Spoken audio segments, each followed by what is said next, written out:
Good evening, all. Thank you for attending our final session on analyzing the opportunities and challenges to Indo-Pacific strategy and the way forward.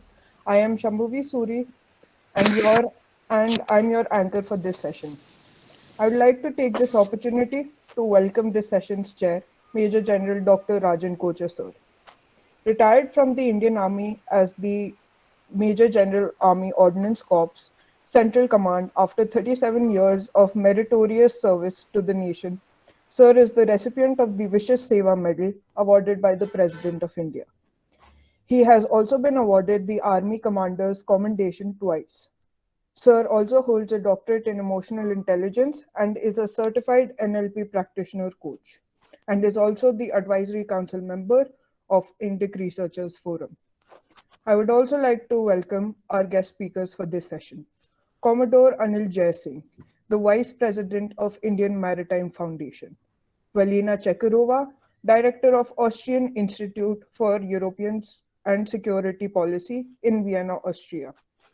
Dr. Yoichiro Sato, Dean of Department and the Graduate School of Asia Pacific Studies, Ritsumikan Asia Pacific University. Professor Dr. Christian Conert, Professor of International Security, Dublin City University. Professor V. Yoga Jyotsna, an Honorary Fellow at the National Maritime Foundation in New Delhi. Thank you for gracing us with your presence. We are delighted to have you in our midst today. I would now like to pass on the mic to Major General Kochhar, sir.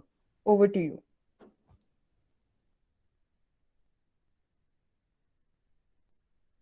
Sir, you're on mute. Okay, I can be heard now? Yes, sir. Okay. Thanks a lot, Shambhavi. It's been a pleasure to chair this wonderful session on analyzing the opportunities and challenges to the Indian Pacific strategy and the way forward. And I'm extremely fortunate that I have the largest number of panelists with me today, and very eminent panel, ranging from Austria to Japan to Dublin. We have very expert opinion available to us today to analyze the opportunities and challenges to the Indian Pacific strategy. Since morning, or rather afternoon, we have been extremely fortunate to have had the opportunity to listen to the eminent speakers speaking on this very important aspect of the Indo-Pacific. And this particular portion, or the last part of the discussion, relates to the Indian Pacific strategy. In recent times, there has been a shifting of goalposts by major world powers from other areas of conflict to the Indian and the Pacific Ocean. This has been largely due to the belligerence of China in the South China Sea. As we heard the last panel deliberate it on length. To contain China, United States has taken the lead to form alliances. We will be discussing the Quad as well as the AUKUS, and also to understand what should be the significance of these developments for the subcontinent as well as for the Indo-Pacific region in particular. A brief background I would like to give to all panelists so that we understand what is the significance of the Indo-Pacific region today. The Indo-Pacific region has more than half the world's population. It has 2 billion people living under democracies. This region generates a third of the world's economic output, more than any other region of the world. Furthermore, three of the most important allies of the United States, Japan, South Korea, and Australia, are located here. In addition, India, Indonesia, and Taiwan share common interests in getting together to combat the adversary China. More than one third of the foreign trade of the world takes place in this region. The United States has a tremendous stake here with over $1 trillion of direct investment. The world's largest economies are located here: China, India, Japan, Indonesia, South Korea, Thailand, Australia, Taiwan, Malaysia, and the Philippines. Therefore, it is quite evident that this is the future of the geopolitics of the world. And what kind of challenges which are going to emerge here in this region? It could take place in the form of a large-scale interstate conflict on the Korean Peninsula, or it could be Taiwan, or it could be the Senkaku Islands, which belong to Japan, but China has also laid a claim on that. The Spratly Islands. So there are a number of areas and number of issues which can take place here. So as far as India is concerned, what should be our strategy? What should be the Indo-Pacific strategy to contain China in this area? So that strategy will actually emanate from the Indo-Pacific strategy, and the countries apart from the United States who would play a very important role are Japan, South Korea, India, and Australia. And therefore, we have to identify our friends in these areas. We have to you extend a hand towards each other and try to strengthen the forces which will be a countervailing force to China. So the various alliances which are coming up in this area are a result of this strategy. The alliance Quad, which has actually come up in this area, the AUKUS, which has actually come up, which is a military alliance. So we need to actually differentiate here. A Quad is more of an economic alliance. It is more of an alliance on specific issues, whereas AUKUS is going to be a military alliance, which is going to make a large impact in this area. India, on its other hand, the vulnerable area as far as India is actually concerned is the Malacca Strait, from where the ingress from the South China Sea can take place to the Indian Ocean.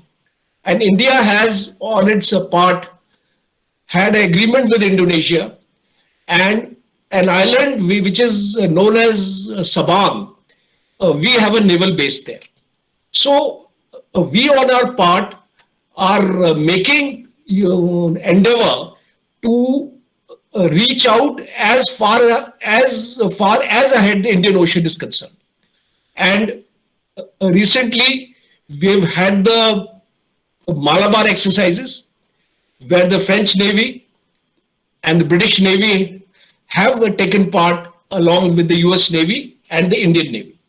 So it's extremely important now in today's discussion to understand what is going to be the role of Quad, what is going to be the role of AUKUS, and how these alliances are going to make a difference as deterrents to the hegemony of China. So without you're wasting any more time, I would like to introduce the panelists for today. A great honor to introduce Commodore Anil Singh. He is the Vice President of the Indian Maritime Foundation, and he's which is one of the leading NGOs in the maritime domain. He is the Vice President of the Navy Foundation and also Senior Vice President of a leading European MNC.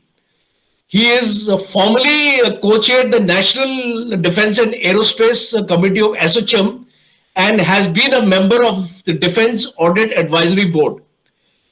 May I welcome you, sir, to the deliberations today. We also have Velina Chekorova, who is the director of the Australian Institute of European and Security Policy in Vienna, an extremely eminent personality in her domain. We also would like to welcome Dr. Yeichiro Sato, who is the Dean, Department and the Graduate School of Asia Pacific Studies in the Asia Pacific University. We also have with us Professor Christian Connert, who's the Professor of International Security of the Dublin City University. And our fifth panelist is Professor Yoga Jyotsna Varanasi, who's an honorary adjunct fellow, National Maritime Foundation. So without wasting any more time, I will hand over the stage to Commodore Anil Singh. Good afternoon, and thank you very much, sir, for that very kind introduction. Ladies and gentlemen, I am delighted to be a participant in this webinar discussing a grand strategy for the Indo-Pacific, which is a very contemporary imperative in a region that we are going to witness, where we are going to witness very soon a great power rivalry, and with an interesting interplay of competition, contestation, and possibly even confrontation in the not so distant future. Well, I've been asked by Yashas to speak on how the Quad framework can shape the blue economy in the Indo-Pacific. So I will restrict myself to that. It was in the 1950s, actually, that Rachel Carson, who was a world-renowned marine biologist, had said, and I'll quote her, there has been a strong belief that the sea, at least, was inviolate, beyond man's ability to change and to despoil. But this belief, unfortunately, has proved to be naive, unquote. In the 7 decades since then, the deep importance of our words and the unfortunate reality of the unchecked depredation of the oceans and marine environment has given rise to a new paradigm in the global sustainable development narrative termed the blue economy. Although this term originated in 2010 from Gunter Pauli's book, Blue Economy, 10 Years, 100 Innovations, 100 Million Jobs, it gained currency at the UN's Rio +20 conference in 2012, where the small island developing states, commonly referred to as the SIDS, the SIDS, pressed for the green economy to take greater cognizance of the oceans as development spaces and has since then become the byword for the future of a sustainable and equitable maritime development model for mankind, also being referred to as the ocean economy. The importance of the maritime domain needs no emphasis. And here I will allude to the 70-80-90 rule, that more than 70% of the world's surface is covered by water, about 80% of the world's population lives on the coast, and over 90% of global trade transits across the world's oceans. It also underlines the importance of the blue economy. As the increasingly globalized and interconnected world allows unchecked depletion of land resources, humankind's dependence on the oceans will not only become a means of sustenance, but will actually become an existential necessity. It will therefore become extremely important to balance developmental imperatives with a sustainable model of economic growth across a wide spectrum of sectors related to the marine environment, ranging from fishing to transportation resource extraction, marine tourism, and to tapping the oceans for alternate sources of energy. The World Bank, in fact, defined the blue economy in 2017, and I'll quote, as a sustainable use of ocean resources for economic growth, improved livelihoods and jobs, while preserving the health of the ocean ecosystem, unquote. This sustainable development is also being increasingly challenged by the phenomenon of climate change. It figures as item number 14 in the Sustainable Development Goals enunciated in the Paris Conference in 2015. The rapid melting of glaciers is disturbing the delicate ecobalance of the global oceanic spaces, leading to higher sea levels, which not only threaten the livelihood of coastal communities all across the world, big or small, rich or poor, but their very survival, with some of the small island developing states, the SIDS, facing the possibility of inundation and even extinction. The vulnerability to coastal degradation brings with it numerous security challenges, both external and internal. As livelihoods are threatened and communities get marginalized, they become susceptible to ideological radicalization and fall easy prey to disruptive forces, as we are seeing happen in large parts of the world. This is exploited by extra-regional powers who encourage destabilization of economies through insurgencies to further their own national interests. Similarly, the increasing incidence of natural disasters, which are also on the rise, also impact the security dynamic. Destruction of life and property puts a further strain on economically challenged governments, and the political leadership is therefore often found wanting. This encourages inimical elements to exploit and prey on the insecurities and fears of the people. Phenomena like piracy, maritime terrorism, refugee exodus, etc., are all manifestations of this. While climate change directly impacts the very existence of nations in some cases, in many others it can do great damage to agriculture, aqua farming, fisheries, etc., and other industries which depend on the sea. Unfortunately, the effects of climate change are not visible overnight, so its deleterious effects are not getting the attention they deserve. We are also seeing a distinct shift in weather patterns. Flash floods are occurring in various parts of the world, with picturesque and benign rivers which have been peacefully flowing through scenic towns and villages for centuries are suddenly breaking their banks and causing widespread loss of life and property. These are all warning signs that we need to heed. The 21st century has seen a distinct shift in the geopolitical and geoeconomic global center of gravity to the east, in what is now referred to as the Indo-Pacific, which, as its very name suggests, has a very distinct maritime orientation.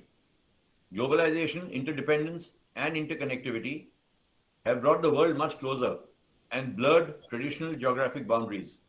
The rise of China in India, the resurgence of tiger economies of Southeast Asia, the emergence of Africa as an economic force, and the volatility of West Asia, which still retains its primacy as the largest source of energy to most parts of the globe, has also brought with it numerous economic and security challenges to the region. These need to be addressed and regulated through a multinational cooperative framework. The Indo-Pacific is also home to many large and small coastal and archipelagic states, which are wholly dependent on the sea for their livelihood, economic sustenance, and their security. I will not go into the finer details of the Indo-Pacific and its security and economic imperatives, as that has already been covered most eloquently in this webinar so far, and perhaps I will make only a passing reference to them. I will instead focus on the blue economy initiatives that can shape a sustainable development model for this region, and how a collective, inclusive, and cooperative capacity building effort can be driven by the Quad. Most of the countries in the Indo-Pacific are dependent on the sea for their energy resources, of which a high proportion is imported from various parts of the world. This itself makes the seas critical to the region's energy security, both as a source as well as a means of transportation, and any threat to either could have disastrous consequences. The need for resources in a region that generates over 60% of the global GDP and is home to over 60% of the world's population is also going to lead to intense competition. Some of the most critical sea lanes of communication pass through these waters, and over 100,000 ships transit through its waters annually. Critical choke points like the Straits of Malacca and the Straits of Hormuz, from where much of the trade and energy flows to this region and to other parts of the world, are vulnerabilities which need to be addressed.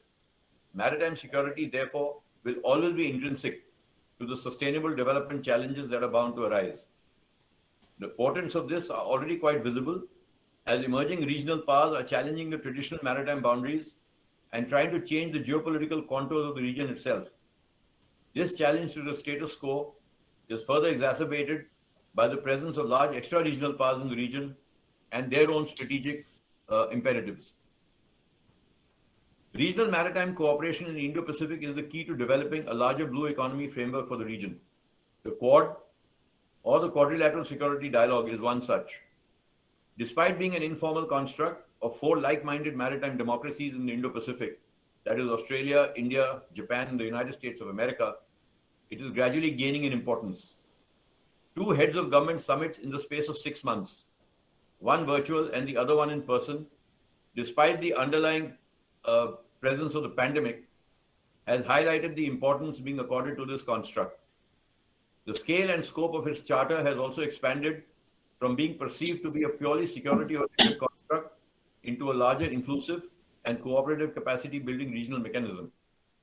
It has shed many of its internal divergences and is far more focused on its intent than it was less than 5 years ago. Its underlying objective is to ensure a free and open Indo-Pacific with an adherence to the existing rules-based international order at sea. This includes not only the concept of traditional maritime security, but is also intrinsic to promoting a blue economy model for an ocean economy centered on sustainable development. The nature of the maritime threat in the last few years has grown from the traditional state-on-state conflict to include a plethora of non-traditional, transnational, and hybrid threats, each of which has the potential to dangerously undermine the global and regional maritime ecosystem. This not only includes the safety and security of global trade and energy, but also the exploitation of the seas or the delicate coastal marine ecobalance, or for that matter, even a nation's internal maritime resources, be it their internal waters or river networks. Polluting industries, spewing industrial waste into rivers and lakes, the plethora of plastic in the oceans and along riverbeds, the unregulated exploitation through illegal and unreported fishing, and many more are all areas of concern. Predatory and intimidating behavior by state actors and state-supported actors to illegally exploit marine resources is causing grave harm to the delicate marine biosphere, and if allowed to continue unchecked, could create a crisis on the ocean, which would be much worse than what we are seeing currently on land. In recent years, the emergence of China as a major maritime power and its assertive economic diplomacy has been the focus of attention. Programs like the Belt and Road Initiative, the BRI, formerly known as the One Belt, One Road, has enabled China to seize the initiative even in the Indian Ocean, which it is now bolstering with a commensurate naval presence. The response to this, unfortunately, from the Quad countries so far has been very underwhelming. The much publicized joint Indo-Japan initiative called the Asia-Africa Growth Corridor, which is supposed to be an alternative inclusive approach to counter the BRI, has disappointed so far. And the US-led Blue Dot Network also has little to show so far. Both these initiatives could have effectively driven the Quad's attempts at promoting blue economy in the region. India has been at the forefront for the rules-based international order. It has always encouraged good ocean governance and takes great pride in being a stabilizing force in the Indian Ocean. As a leading Indian Ocean power, it is imperative for India to have a long-term vision to leverage its strengths and develop a collective and inclusive blue economy agenda for the Indian Ocean region. A synergistic approach with other Quad partners will be able to offer a whole that will be much greater than the sum of its parts. India has taken a leadership role in the Indian Ocean with two transformational maritime initiatives. The first, called Sagarmala, is an ambitious 8.5 trillion rupee program to augment and rejuvenate India's maritime infrastructure and maritime transportation, including inland waterways, towards utilizing India's substantial natural and man-made maritime assets to optimize our economic potential.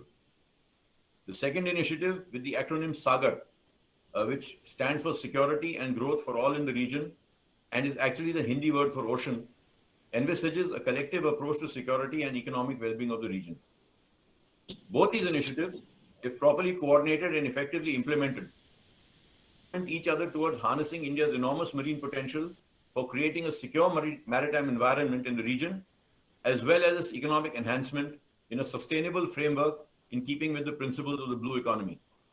In fact, India's Prime Minister, Mr. Narendra Modi, has made the ocean economy the centerpiece of his vision for the region and for India, and stated as much in Mauritius in 2015 when he said, and I quote, "The blue chakra or wheel in India's national flag represents the potential of the blue revolution or the ocean economy," unquote.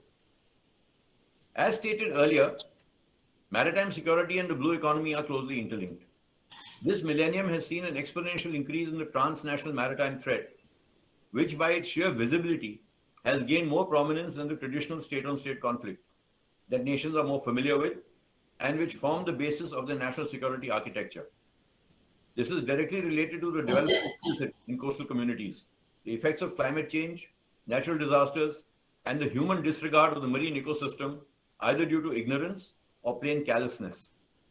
The cost of countering these threats further strains the economy and is often at the cost of social development. Besides the conventional and sub-conventional security challenges, non-traditional security threats that I alluded to earlier have created their own dynamic. Addressing these first requires a global acknowledgement of the magnitude of the threat and the need to think and act beyond physical and mental geographies. Unfortunately, some of the biggest perpetrators of this are themselves in a state of denial, despite overwhelming evidence to the contrary. The recent COP summit, the COP summit in Glasgow, more than highlighted the dangers posed by climate change, while simultaneously exposing the shallowness of the global response, which is always high on rhetoric, but falls woefully short on delivery. Countries across the globe are unable to rise above national considerations and arrive at a unified and collective approach to tackling this global emergency, which is staring us all in the face. A focused approach by the Quad through individual governments, global and local industry, non-governmental organizations, community outreach programs, and many such initiatives can offer a way ahead. Initiatives such as the Sustainable Development Goals are at least generating a discussion and some action, which is a good beginning. Nearer home, the Indian Ocean Rim Association, IORA, has included sustainable development in its agenda, and it has been the topic of discussion at numerous maritime conferences in the region. It is mechanisms such as these, coupled with smaller regional groupings like BIMSTEC, SAARC, East Asia Summit, and executive level groups like the Indian Ocean Naval Symposium, which India needs to leverage to take leadership in the blue economy initiatives in the region. The Quad countries are all large economies with strong democratic credentials and a robust maritime capability. They have the capacity to shape global opinion and should therefore leverage their leadership positions in various multilateral organizations at the regional and global level to shape the responses and the outcomes for a sustainable regional maritime economy. They must take the lead in promoting blue economy initiatives and inclusive capacity building. Both capacity building and capability enhancement will go a long way in gaining the confidence of the smaller players, the support of which in global and regional institutions will greatly help leverage the perception of the Quad as a force for good. The Quad countries must regain this advantage through a multi-dimensional and multi-sectoral approach. Confidence building measures and capacity building in this area through a robust information sharing mechanism, training programs, bilateral and multilateral exchanges and exercises, interoperability, support in augmenting force levels and technologies, and providing maritime domain awareness to counter threats are some of the areas which are threatening culture of mutual trust and confidence. Another area where the Quad, with their collective science and technology skills, can support blue economy initiatives is to effectively harness the power of the sea and rivers to deliver economic benefits while minimizing the resultant environmental marine degradation. Many of the countries in the Indo-Pacific continue to exploit the sea with traditional and archaic practices with suboptimal results which are damaging to the environment. Hence, the Quad countries could include sophisticated methods of aqua farming or electricity generation from wave technologies, or even for that matter, oil and gas exploration. These are just some illustrative examples to highlight my point. There is, of course, a lot more that can be done, and time, of course, doesn't permit me to go into more specific details. The blue economy is more than just about climate change and marine degradation. In fact, it is a sustainable development of the ocean economy and includes, amongst other things, fisheries and aquaculture, renewable ocean energy, seaports and shipping, offshore hydrocarbons and seabed minerals, marine biotechnology, research and development, and marine tourism. Sustainable fisheries and aquaculture, which have been highlighted in the IORA declaration, are critical for global food security in the future. Fishing stocks are depleting rapidly the world over, with the rapacious exploitation by countries like China in a shameless practice of illegal, unreported, and unregulated fishing, or IUU in short. In fact, I think last year it thought nothing of sending its fishing fleet to the Galapagos Islands and fishing in a UNESCO World Heritage Site, which was meant to protect the fragile eco-environment there. Another area is the focus on renewable ocean energy, which can greatly alleviate the forthcoming global energy crisis and mitigate the effects of the current polluting methods of generating power. However, this would require major investments in developing a sustainable and responsible infrastructure and has to be supported by nations having such technologies through work sharing arrangements and other means of incentivizing those nations less inclined to accord it that due priority. Shipping remains the cleanest, safest, and most economical means of transportation across the globe. But the large number of ships and other watercraft plying the oceans, seas, rivers, lakes, and inland water transportation systems are generating a considerable carbon footprint, which needs to be reduced with cleaner and more efficient means of marine transportation. Electric propulsion and autonomous technologies are gaining currency. Though personally, if you ask me, I have my own views on the world's fixation with electric power, particularly when it comes to powering cars and other means of transportation. The environmental hazards are not getting the attention they deserve. The Indo-Pacific has become the hub of global trade. And now even Eurocentric nations like Germany and the Netherlands have articulated their own Indo-Pacific strategies, as also has the EU. France is a resident Indo-Pacific power and has vital interests in the region, as more than 90% of its EEZ lies here. UK, with Prime Minister Boris Johnson's vision of a global Britain, is also seeking a role in this region. The Quad, therefore, can be the fulcrum to leverage the strengths of these developed nations to invest effort and capital in the region, along with the regional powers. There are robust multilateral mechanisms like ASEAN, the East Asia Summit, the ASEAN Regional Forum, the ADMM+, BIMSTEC, etc., to create the necessary synergy and singularity of purpose towards the common goal of sustainable development.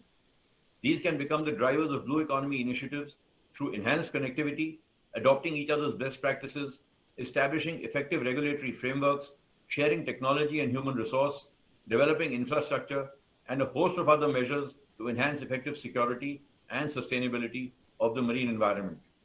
I will end here. I think I've probably overshot my time, but I will be most... It's okay, sir. This is a very deep subject, and I will be happy to take questions and answers at the end. Thank you very much for your patience. We just heard a wonderful exposition of the subject about the blue economy and the role what Quad can play. Commodore Jai Singh has done full justice to the subject in such a short time. He has covered all the relevant aspects, including the COP meeting, which was recently held in Glasgow, the problems of the wastages on the sea waters, the greenhouse emissions, the depletion of the ozone layer. These are the issues which are concerning all of us, which lead to climate change. Today, we in India are also experiencing floods, excessive rains, and excessive heat. Apart from what is actually happening for the conservation of water, conservation of the ecology is also suffering in each and all parts of the world. So it was a very wonderful talk. It also covered what role Quad has to play today. It is important because the charter of Quad has to be all encompassing, and especially these four great powers getting together in the Indo-Pacific, I am sure are going to make a great difference to peace and stability in the. We move on to our next speaker now, Velina Chakravarti, Director, the Australian Institute for European and Security Policy in Vienna, Austria. Velina is credited with uh, uh, this thing, a symbol known as the dragon bear. She's well known for this exposition of this wonderful symbol. She is the director of the Austrian Institute for European and Security Policy in Vienna. She is the instructor at the Real World Risk Institute by the best-selling author of Black Swan and Anti-Fragility Nassim Taleb, and conducts strategic foresight for the Austrian Defense Ministry. Her work includes research, consulting on the global system transformation and geostrategy of global and regional actors. We are extremely fortunate to actually have us among our midst, and she is going to speak on a very relevant aspect, the impact of artificial intelligence on Indian Pacific strategy and the way forward. May I also request all the panelists to restrict their talk to 20 minutes duration so that we can have a question and answer session. Over to Valina. Thank you very much for having me at this highly interesting discussion. And I would like to stress right from the beginning that the focus of my research and consulting work lies in geopolitics and realpolitik, which is why I will present some ideas about the role of artificial intelligence from a geopolitical point of view, not from the legal or from the technical point of view. And I do, of course, consider that artificial intelligence is going to play a key role in this systemic rivalry that we have been witnessing for at least the last decade, but most of the so-called political pundits have been either overlooking or neglecting in their analysis. Now, let me start first and foremost with a few key points to understand my main arguments, the basis of my research and my trends analysis. First and foremost, I do not offer any predictions. I do not offer also any forecasts. I base my analysis solely on strategic foresight and trends and the evaluation of certain trends directions. So the first main point I want to make is that the global system, that means the global affairs, have merged into something that I call now a global system, which has never been so interconnected as it is right now. Why? Because for the very first time since the last 30 years, and I argue that this has been an actually unforeseen consequence following the collapse of the Soviet Union, the global affairs have merged into something that has become a global capitalist system. The majority of the countries in the world, and we might, of course, we may argue what kind of market economy they really pursue. However, the majority of the countries are now facilitated within the so-called capitalist system. So that means the anti-capitalist model as such, which was being pushed by the Soviet Union, failed with the collapse of the one superpower. So that is the first important point before I start making the point on the role of artificial intelligence. The second one is that the global affairs are currently at an inflection point, and the unexpected manifestation of the COVID-19 outbreak actually is the real bifurcation of this global system, something that nobody could imagine to discuss 10 years ago.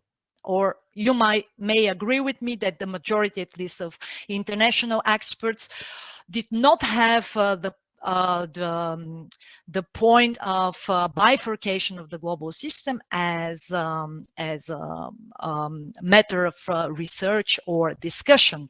So it begs the question, of course, is the world witnessing the beginning of a new and, of course, different bipolar era of global system competition? And I will spare you all the arguments by directly answering or delivering my personal answer based on my research and observation from the last at least 15 years, and that is yes. Why yes?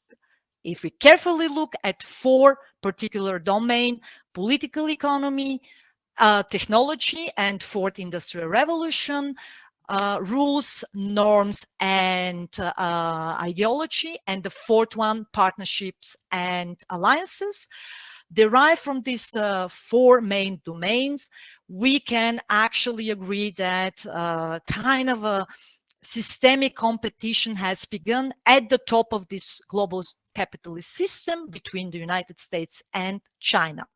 So, as you can imagine, today's discussion, and specifically my participation, is not dedicated to this question and to these 4 domains. I want to particularly focus on the question of technology, the domain of technology, and look carefully at the role of artificial intelligence.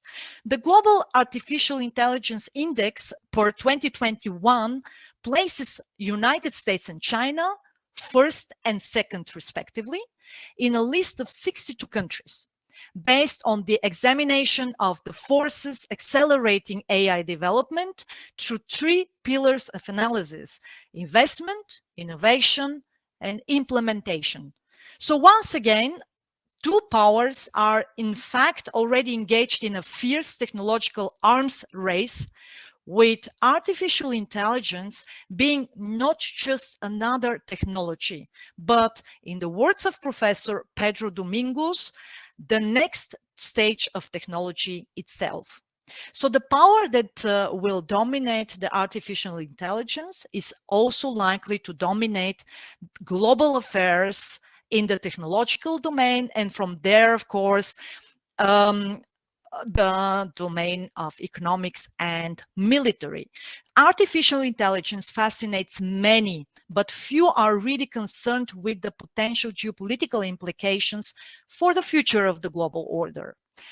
So, in his latest book, Artificial Intelligence and the Future of Power, 5 Battle Groups, the author Rajiv Malhotra argues that the new AI-based power centers are located firmly in the United States and China.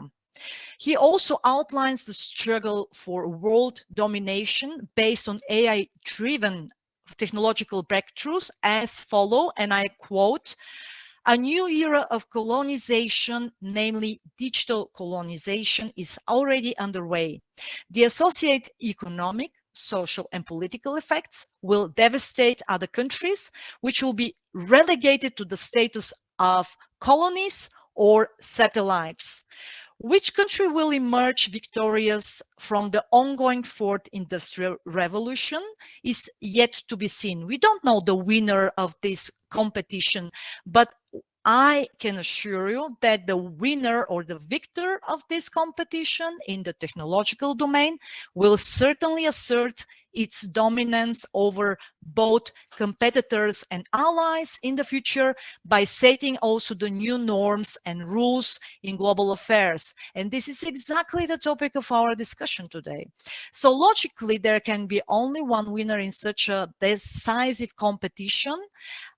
If we look back to the history of the third industrial revolution and the previous ones, we see how exactly this has been the case. The victor, the power that could actually ride the wave of technological breakthroughs, was also the power that became dominant in global affairs afterwards.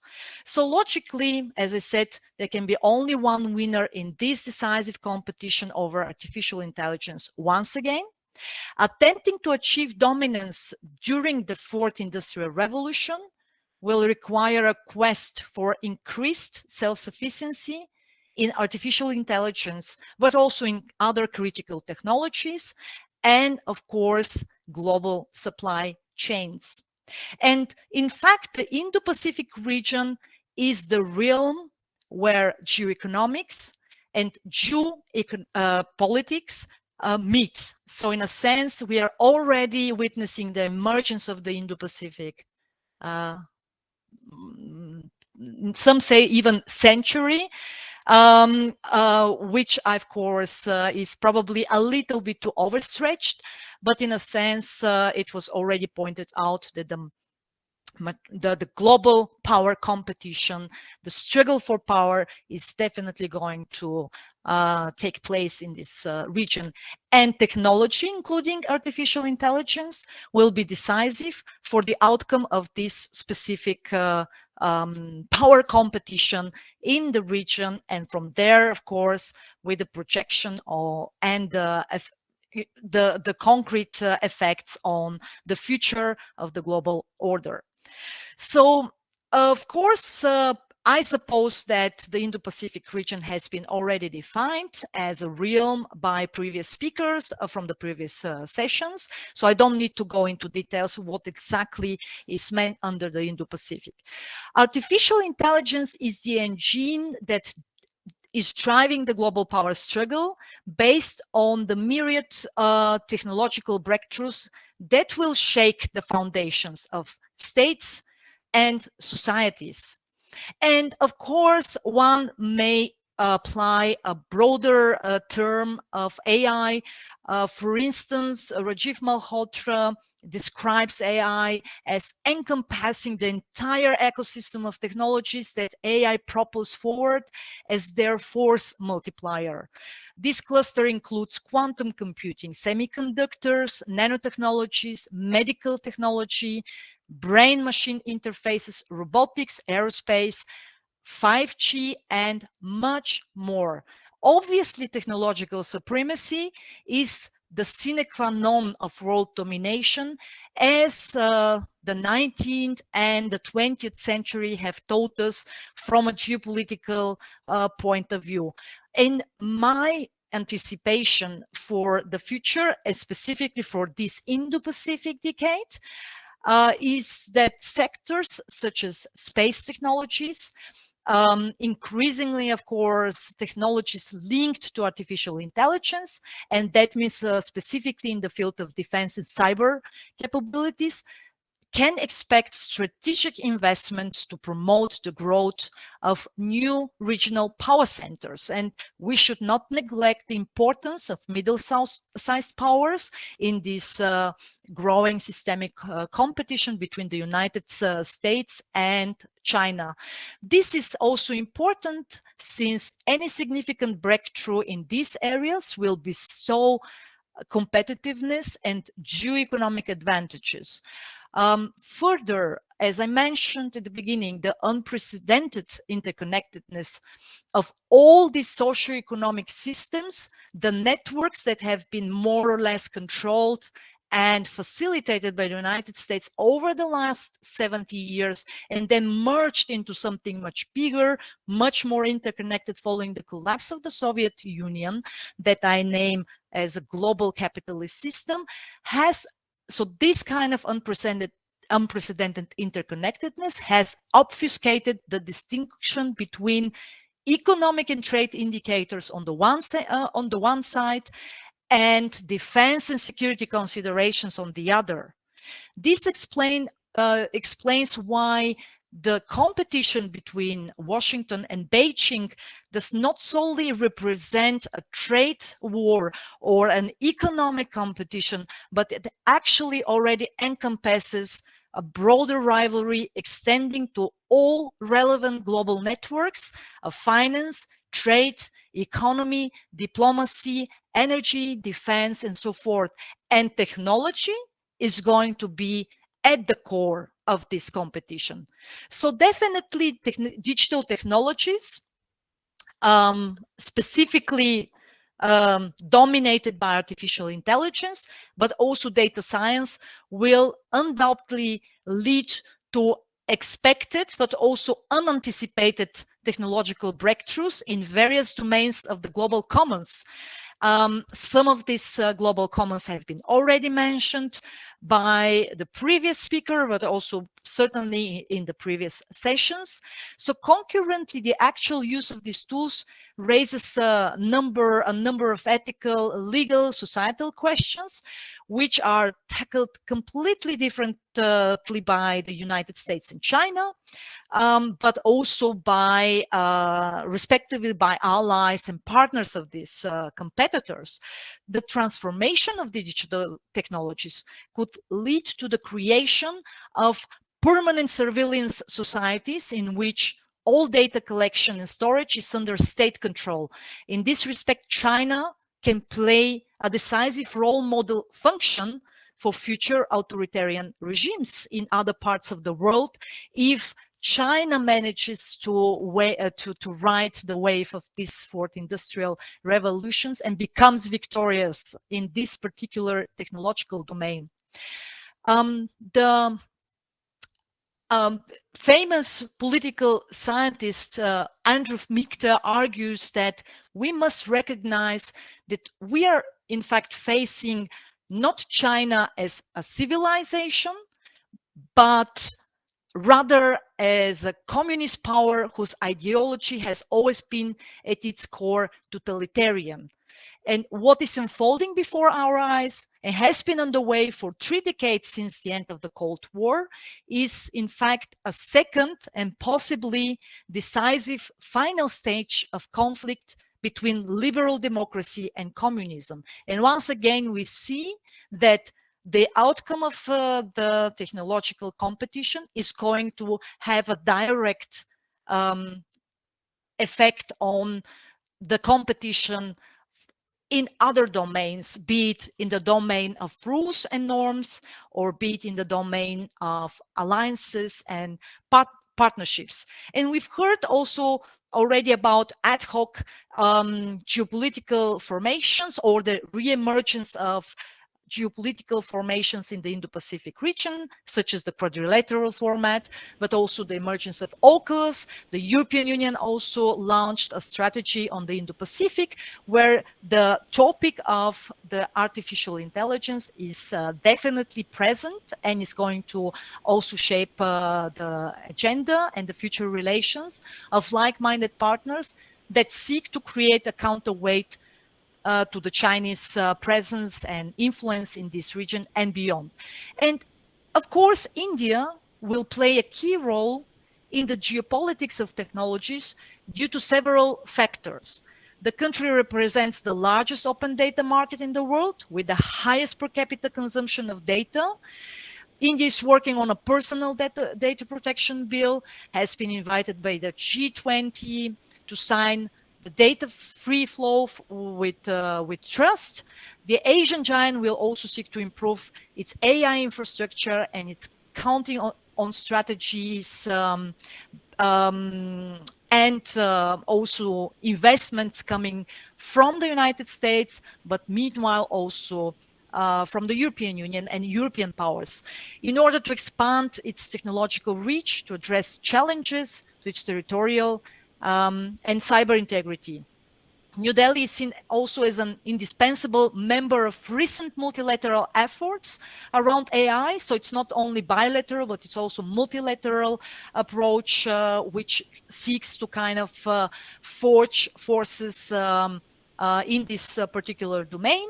There are several major developments, such as the establishment of the Global Partnership on Artificial Intelligence. Other coalitions includes also India, and it is obvious that to prevent this kind of digital colonization, the most plausible scenario for the future would be for the United States to work closely and to cooperate with like-minded partners. And India is definitely one of these partners. The European Union and the European powers is another such example. The Quad members, the AUKUS members, they all will join forces, even though that probably the approaches will be not necessarily identical, but they will all join forces and coordinate different actions and measures in this domain. Please try to conclude, ma'am. That is my last sentence. Okay. To actually build a serious and significant counterweight to the Chinese agenda, and obviously the main expectation is that China seeks to become the global superpower in this domain. Thank you very much, ma'am. It was a wonderful talk on especially a subject which has so far not been linked with the Indo-Pacific strategy as such. And we need to take note of all the aspects which you have covered in your talk, especially about investment and implementation, because these are the two important aspects in artificial intelligence where we need to invest as well as implement. As far as the military domain is concerned, artificial intelligence has already made steep inroads into our equipment, into our warfare. The drones warfare is an example of that, as well as we are trying to amalgamate the robotics, the quantum computing, and other aspects of technology into artificial intelligence. So I'm sure, ma'am, with your talk of combining the geoeconomics and the geopolitics as one is a thought for the future. And we all need to contemplate on these issues which have been raised in your talk today. Thank you very much. Now we move on to our next speaker, Dr. Yoichiro Sato. He is the Dean, Department of the Graduate School of Asia Pacific Studies, Ritsumeikan Asia Pacific University. He holds a degree of BA Law and MA International Studies from the University of South Carolina and a PhD in political science from the University of Hawaii. He is currently teaching at the Asia Pacific University, and he's a dean of the department and the Graduate School of Asia Pacific Studies. Extremely eminent personality who has also taught at the US Department of Defense Asia Pacific Center for Security Studies. He is going to be speaking to us on a very important aspect of analyzing Japan's Indo-Pacific strategy and the need for developing self-defense capabilities. Over to you, sir. Thank you very much, Major General Kochhar. Also, I'd like to express my gratitude for the Indic Forum of Researchers. So far, the discussion has been very interesting with the very broad perspectives presented by various eminent speakers. And today I'm tasked with presenting my take of Japan's strategic orientation.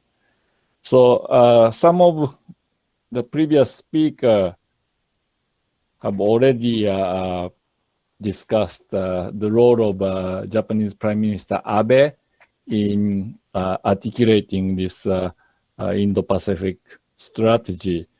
And it's true that he was very outspoken about those the promotion of certain values associated with this quadrilateral the diplomatic grouping, as well as the free and open Indo-Pacific concept and so forth. But at the same time, this open oceans idea, the connectivity between the Indian Ocean and the Pacific Ocean, has a much deeper roots, historical roots in the US strategy first, on which Japan more or less cooperated with to a limited extent. So I remember back in 2007, 10 years before the President Trump, met with Prime Minister Abe and came up with this U.S. pronouncement of the Indo-Pacific strategy as such. I was at the U.S. Department of Defense Asia Pacific Center in Honolulu, and I was organizing some of the files from those days, and we organized a workshop in 2007 titled "Maritime Security in the Indo-Pacific." That was 2007, and of course, back then we were reporting to the U.S. Pacific Command. Today it's renamed Indo-Pacific Command. But in fact, the U.S. Pacific Command defined its area of responsibility to stretch to the entire Indian Ocean region, inclusive of Madagascar. And today, the Indo-Pacific Command's area of responsibility actually end at the India-Pakistan border. So, this it almost looks like a reversal of, the trend. But, if anything can explain this, it's just bureaucratic politics within the U.S. military. So, but my point is that this connectivity between the two oceans have deep roots in both American thinking and Japanese thinking. For Japan previously, however, it was mostly about its economic lifeline, especially the energy imports from the Persian Gulf region.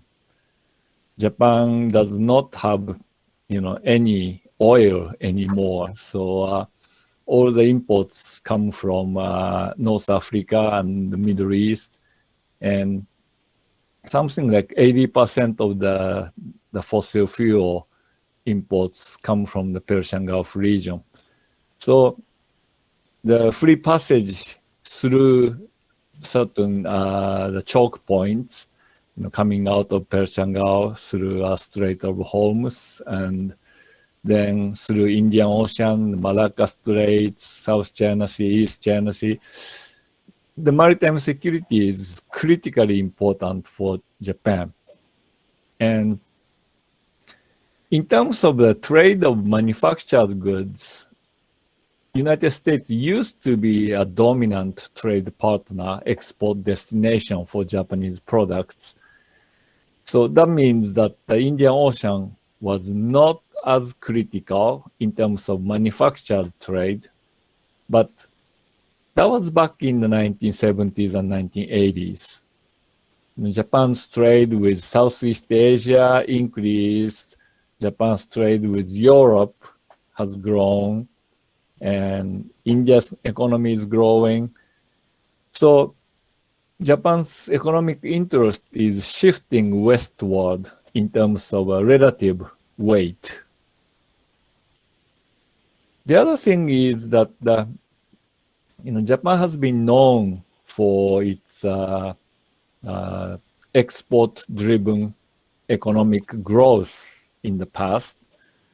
However, the Japanese economy has very much transformed itself into a more investment-based economy.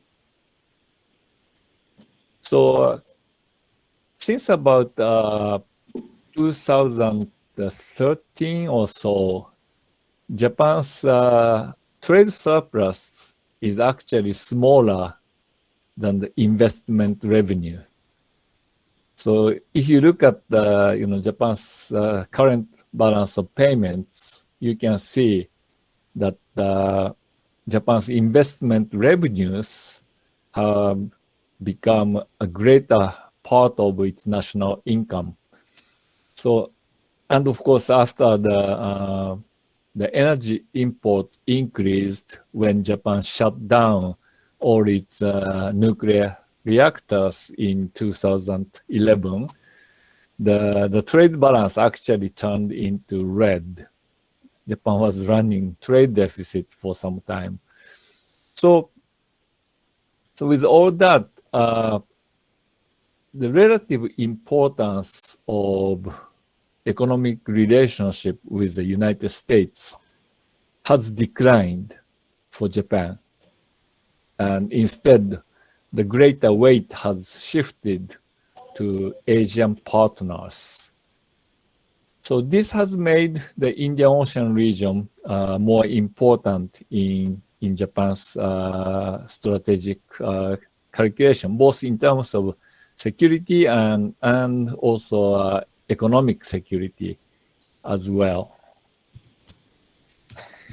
The future warrants that this trend will continue because we are looking at currently ongoing growth of China, which surpassed the United States in terms of the adjusted gross domestic product. And now we are also looking at India, expected to come right behind China by 2050. So this could happen possibly within my own lifetime, that India and China will be neck to neck for the top slot in the world economy. So the Indo-Pacific region today is already the biggest economic bloc in the world, bigger than North American economies combined, or bigger than the European Union economies combined. So the region has become the center of gravity in terms of global economic relations. And Japan has set its foot in this market as a major investor and also a trade partner. So for Japan, it's very important that the region remains stable, free of conflicts, so that Japan's economic interests will continue to be served in this region. It's also important for Japan that although the region has become the biggest economic region, Japan still has considerable trade interest with the United States and trade interest with the European Union. And for Japan, the greatest interest lies in keeping these three economies interconnected and open. Japan does not want to see three economic blocs isolated and cut off from each other. Japan wants to bridge them. So in this environment, the US policy under the Trump administration offered both opportunities and threat to Japan. In terms of opportunities, the tougher security policy the United States has undertaken against China meant that Japan now had the opportunity to cement this alliance. The US-Japan alliance has gone through some challenges in the post-Cold War period. The US administrations from time to time flirted with this idea of offshore balancing. Leave China and Japan compete against each other so that the US can unload itself of the burden for maintaining security in the Western Pacific region. This temptation, never quite amounted to actual policy, but such voices were constantly heard from the conservative think tanks, for example, during the Bush administration, and they became even more influential under the Trump administration. So for Japan, keeping the US engaged was of critical importance for its own security. The cost of keeping the US engaged has risen for Japan. The US now expects Japan to do more, and Japan has positively responded to that challenge despite its the well-known pacifist constitution, which kept Japan from engaging in collective defense with another country. The Abe administration changed the interpretation of the constitution to permit now Japan's participation in collective defense with not only the United States, but with other key partners. Today was just reported that the Japanese self-defense force ship escorted the Australian Navy ship, and that kind of joint military activities are becoming much more frequent and intensive in terms of the types of activities they undertake. So what Japan is looking at is this ongoing bifurcation of security arrangement, the Quad, and also some people might call Quad Plus, the new strategic partnerships between a Quad member and some other states, such as the Vietnam or the Philippines. Also, the European partners are joining this the Quad Plus partnerships, France and UK, and recently the German Navy ship made a visit to the Japanese port, and so the European presence in this region is also increasing, and Japan is very much welcoming it. Some people said that AUKUS was sort of a step back for Japan because Japan wasn't included, and AUKUS may outshadow the Quad. But I disagree with that view. I think AUKUS and Quad are complementary, and despite the French anger at AUKUS, they will come to terms, and French will continue to work closely with the Quad countries, despite being outside of the AUKUS. So what Japan is looking at is not so much bifurcation in all domains of competition, but in security domain, definitely, Japan is preparing itself for a possible intensification of this newly emerging bipolar competition between the United States and China. It's not that Japan wants it, but Japan sees it. It's quite likely, and Japan wants to ensure that the U.S. will keep itself engaged for providing security to the region, and Japan within this bilateral framework is trying to improve its own capability. So, Japan has been developing a new submarine force and upgrading its naval capability, and started arms sales to other Asian partners, India and Vietnam, Indonesia, and so forth. So those are new developments in the security domain. But in the economic domain, completely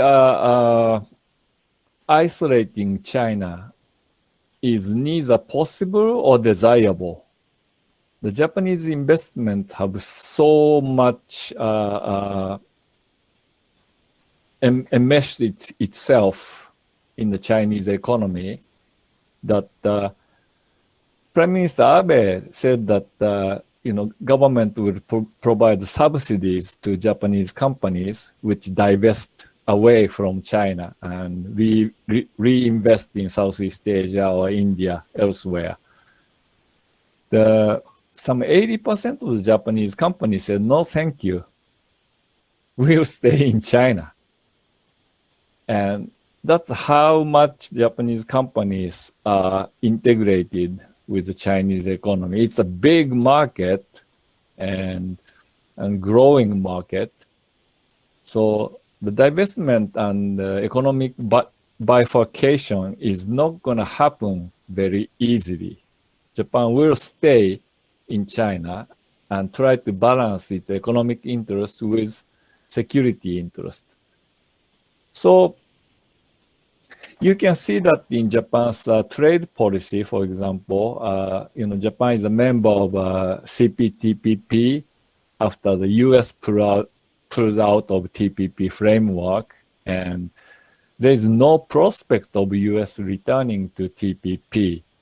Whereas China expressed that it wants to join TPP, and immediately Taiwan followed. And if I'm allowed to make one forecast, I think Japan would support Taiwan's membership first, and then foot drag the negotiation and wait for the US to return. But the other front is, of course, RCEP. Japan tried to pursue those two negotiations for economic integrations concurrently and leveraging one negotiation against the other. Well, unfortunately, two Quad partners really disrupted Japan's strategy, the US in TPP and India in RCEP. So, but Japan hasn't given up. Japan will continue to pursue this two-front economic integration strategy, most likely. So, just coming to conclusion, I think Japan's relations with India is generally good, and the security cooperation is definitely growing within the limitations on both ends. I think Japan is not going to take part in India's land border defense against China, and the Indian Navy is not going to come to the defense of Japanese fishing boat in the Senkaku Islands, and alliance is something of political difficulty for India. So, but within that, I think the two countries will continue to cooperate.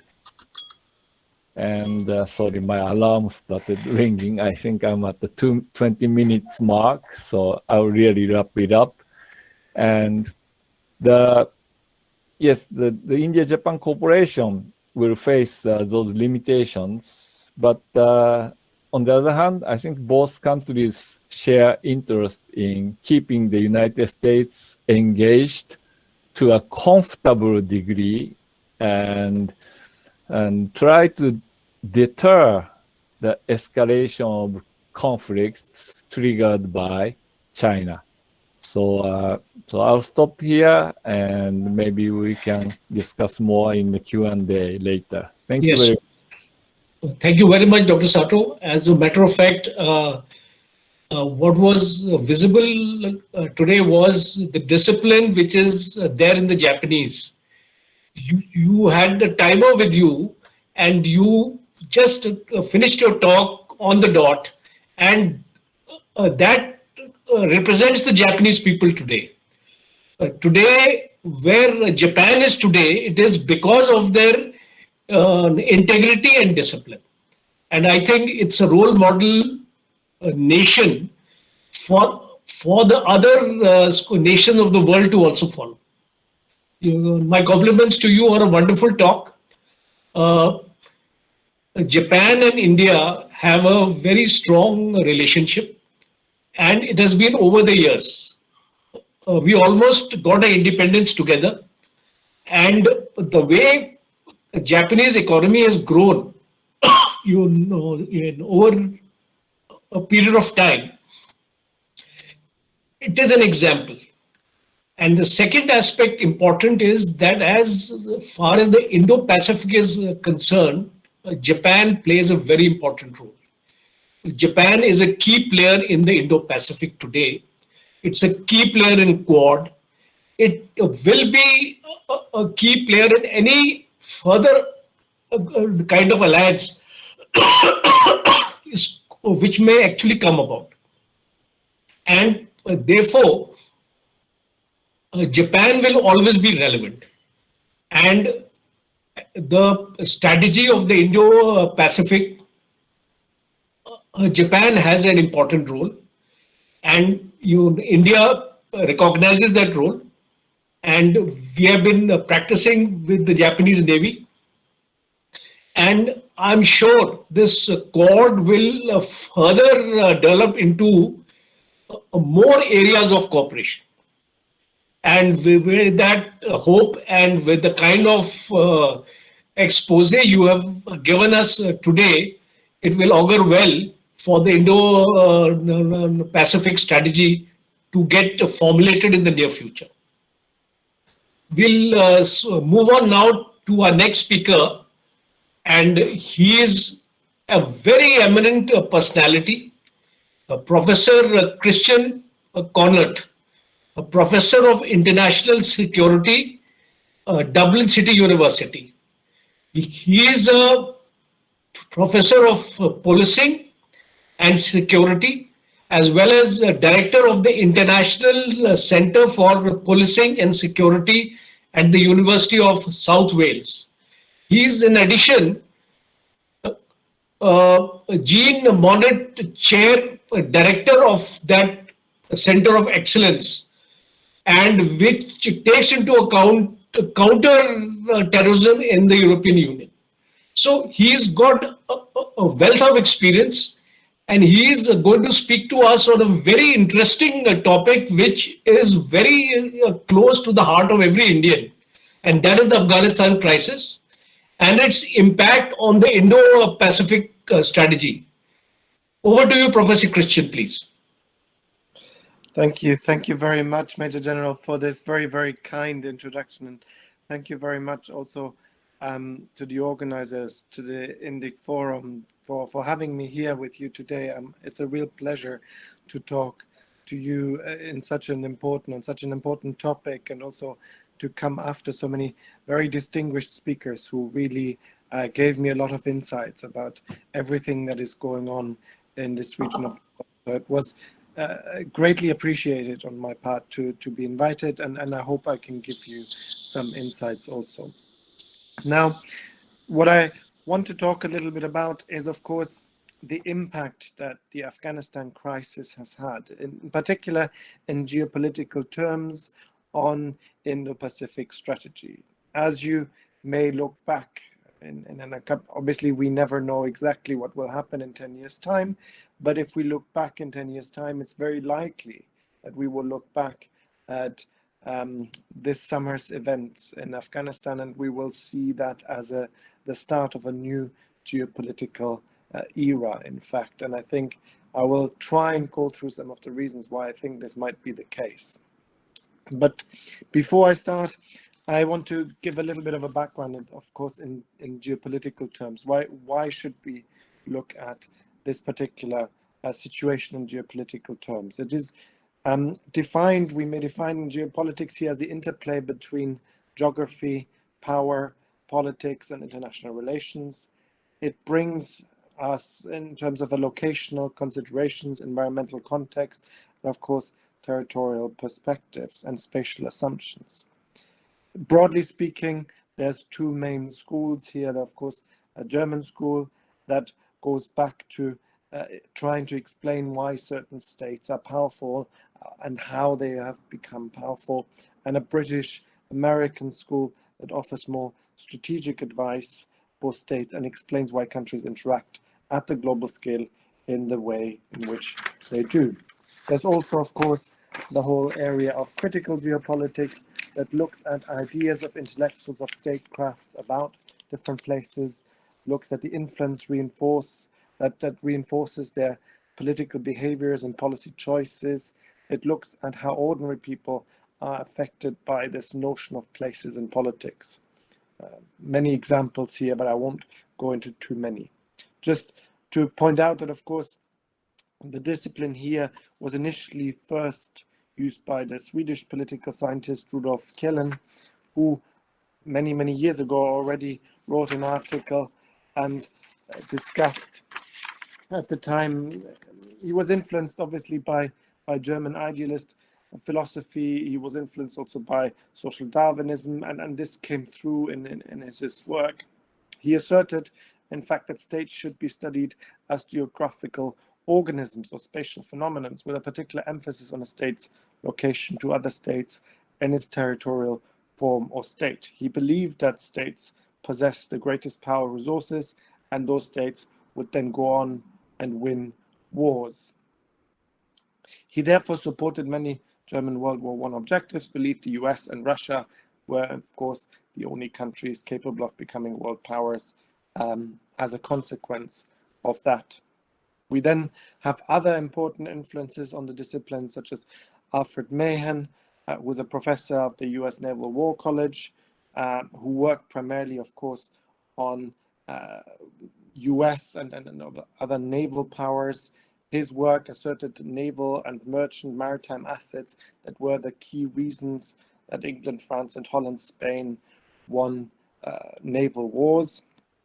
Then we have other very important authors such as Friedrich Ratzel, who was, of course, very instrumental in terms of some of the German geopolitical thinking, in terms of political geography, that his work is credited with establishing the foundations of geopolitics. And of course, it saw him introduce a number of concepts such as Lebensraum to German political rhetoric. He believed that states' space increases with territorial growth, that states grow by absorbing other smaller units, and that frontiers are peripheral state organs reflect a state's strength and growth that aren't permanent. And then, of course, the final one that I want to point out is of course, a very classic of British geopolitics, Halford Mackinder, who was the eminent British promoter of geopolitics. He stressed the strategic importance of British Isles, the physical location, and the natural resource endowment. He wrote in a number of different important works, and he believed at the time that, of course, Russia's geographic position was possible for it to expand its own power. And he already foresaw, in a sense, the rise of China and, of course, Japan, for that matter, as future challengers to Russia.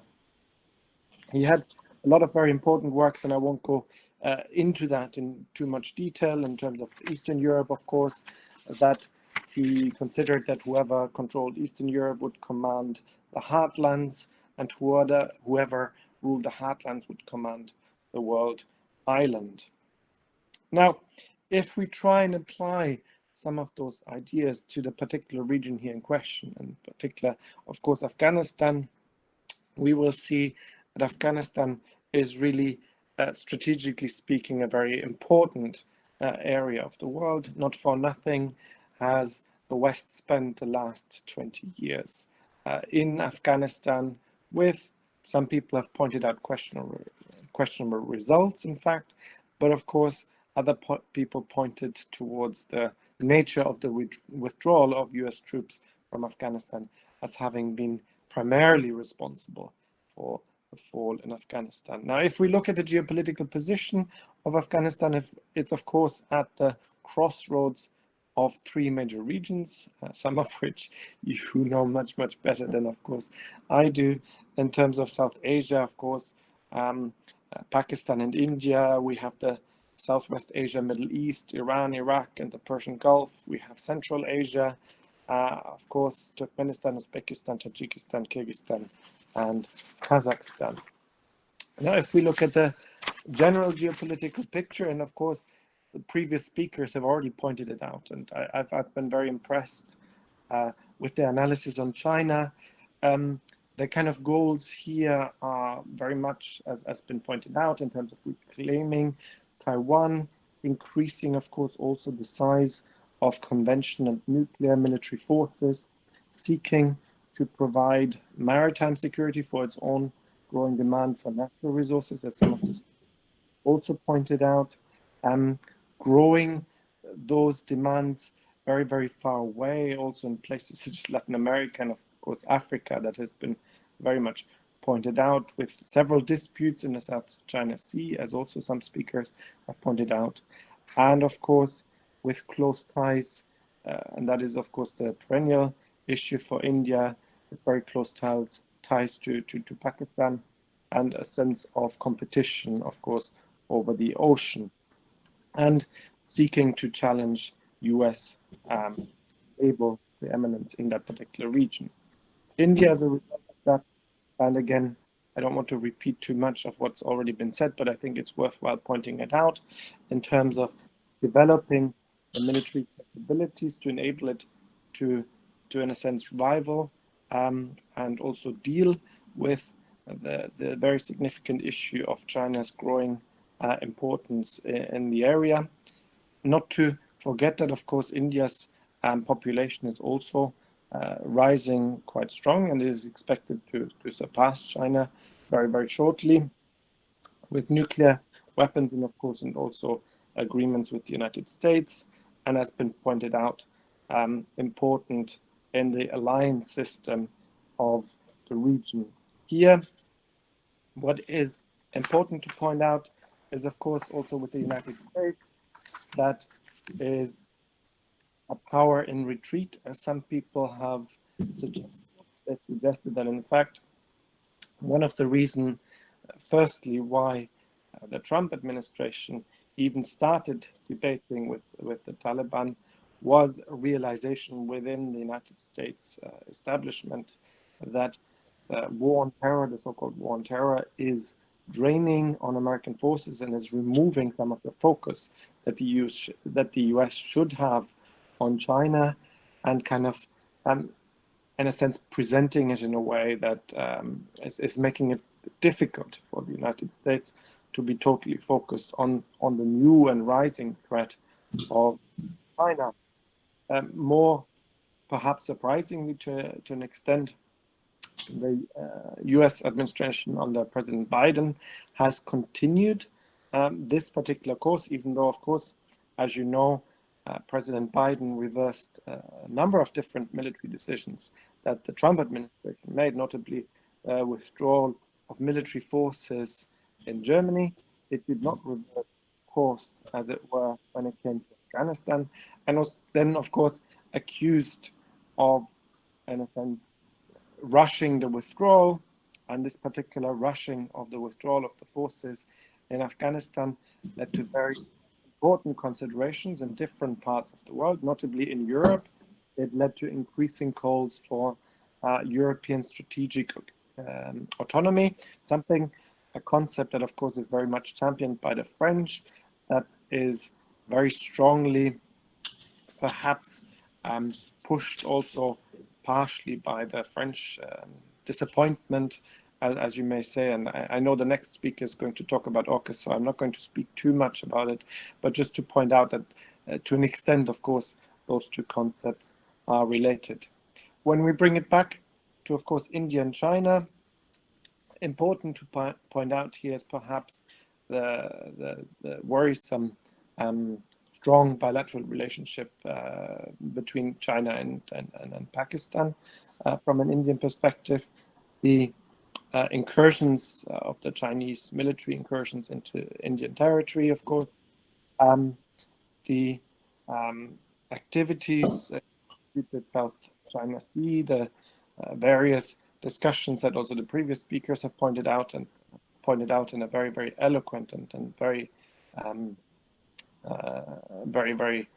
illuminating kind of way. But of course, there's a variety of other disputes that are coming in, from the issues about refugees, river water dispute, and so on. But the main, I think, area of importance is, of course, Pakistan, that has a long-term friendship between, of course, China and Pakistan, but is rooted in over a very historical time period. And of course, that has mainly gone in one direction, with China providing economic assistance and, of course, also political backing to Pakistan. But increasingly, I guess, this is also perceived in the new economic developments that also some previous speakers pointed out here, in particular the Silk Road and Economic Belt Initiative, the Maritime Silk Road, that is also known as the Belt and Road Initiative, one belt, one road, whereby, in a sense, that is used, and this is also proposed by the Chinese, to focus on areas of connectivity and cooperation, and also to use that in order to derive geopolitical favors, if you like, between those countries that are on that particular initiative. With the Chinese completing that, it's envisaged that it would impact the lives of 4.4 billion people, and over a decade to generate trade of above 2.5 trillion US dollars. Now, I could go a lot deeper into this, but I also know that I don't want to stretch your time too much, because of course there's other people that will also be speaking. So I just focus on the last bit in terms of the geopolitical rivalry here. The geopolitical rivalry that exists, that is obviously one that is very important for China, exists alongside a certain, how you might call it, a calibrated cooperation, exists within that framework between the India-Chinese relationship. Of course, China being very close to Pakistan, this therefore has certain limits in terms of how much cooperation is possible. Of course, China is also itself certainly suspicious of the closeness that India has increasingly developed with the United States, of course with Japan and other important allies, as we also heard, which leads to a sense of a, if you like, a mutual rivalry that is, in a sense, one of a strategic distrust. One may argue that there's an acceptance of a need for cooperation, but also strategic distrust at the same time. And of course, Afghanistan, if anything, has very much sharpened this strategic distrust. Because what has happened in Afghanistan? What has happened in Afghanistan is that ultimately, with the withdrawal of the US troops, with the withdrawal of the Western troops, and with the takeover of the Taliban, in a sense, we see an increasing influence of of the Chinese government in Afghanistan. You probably remember the pictures between the Taliban and also some Chinese politicians, a certain closeness in an area that has been very important, of course, for India. And so, as a result of that, this has sharpened the sense that the Chinese are, in a sense, expanding at the back of American withdrawal.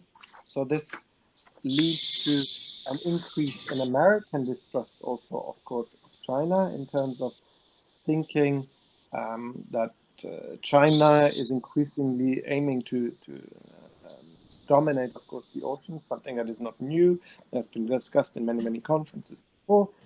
But the fact that the Chinese are starting to use these opportunities of America leaving a kind of a vacuum, a power vacuum in that particular area, sharpens the sense of distrust of America towards China, of course, and as a result of that, perhaps may lead to a strengthening of US relations with China, because this is something, US relations with India. I apologize for my slip of the tongue. US relations with India, and of course, an increase in terms of maintaining its naval superiority in the Indian Ocean, and an element of putting more emphasis in this particular area. And of course, in terms of trying to pursue a course where China is increasingly isolated economically, something that's been pointed out by the previous speaker is very, very difficult, if not impossible to do, certainly from a Japanese perspective. That was very illuminating. But nonetheless, I think we can clearly see that this is the course the United States is aiming towards. So whether that will be successful will be for the future, but I'll end on this note, and I thank you very much for having listened to me, and I look forward to your questions. Thank you. Thank you very much, Professor Christian. It was a wonderful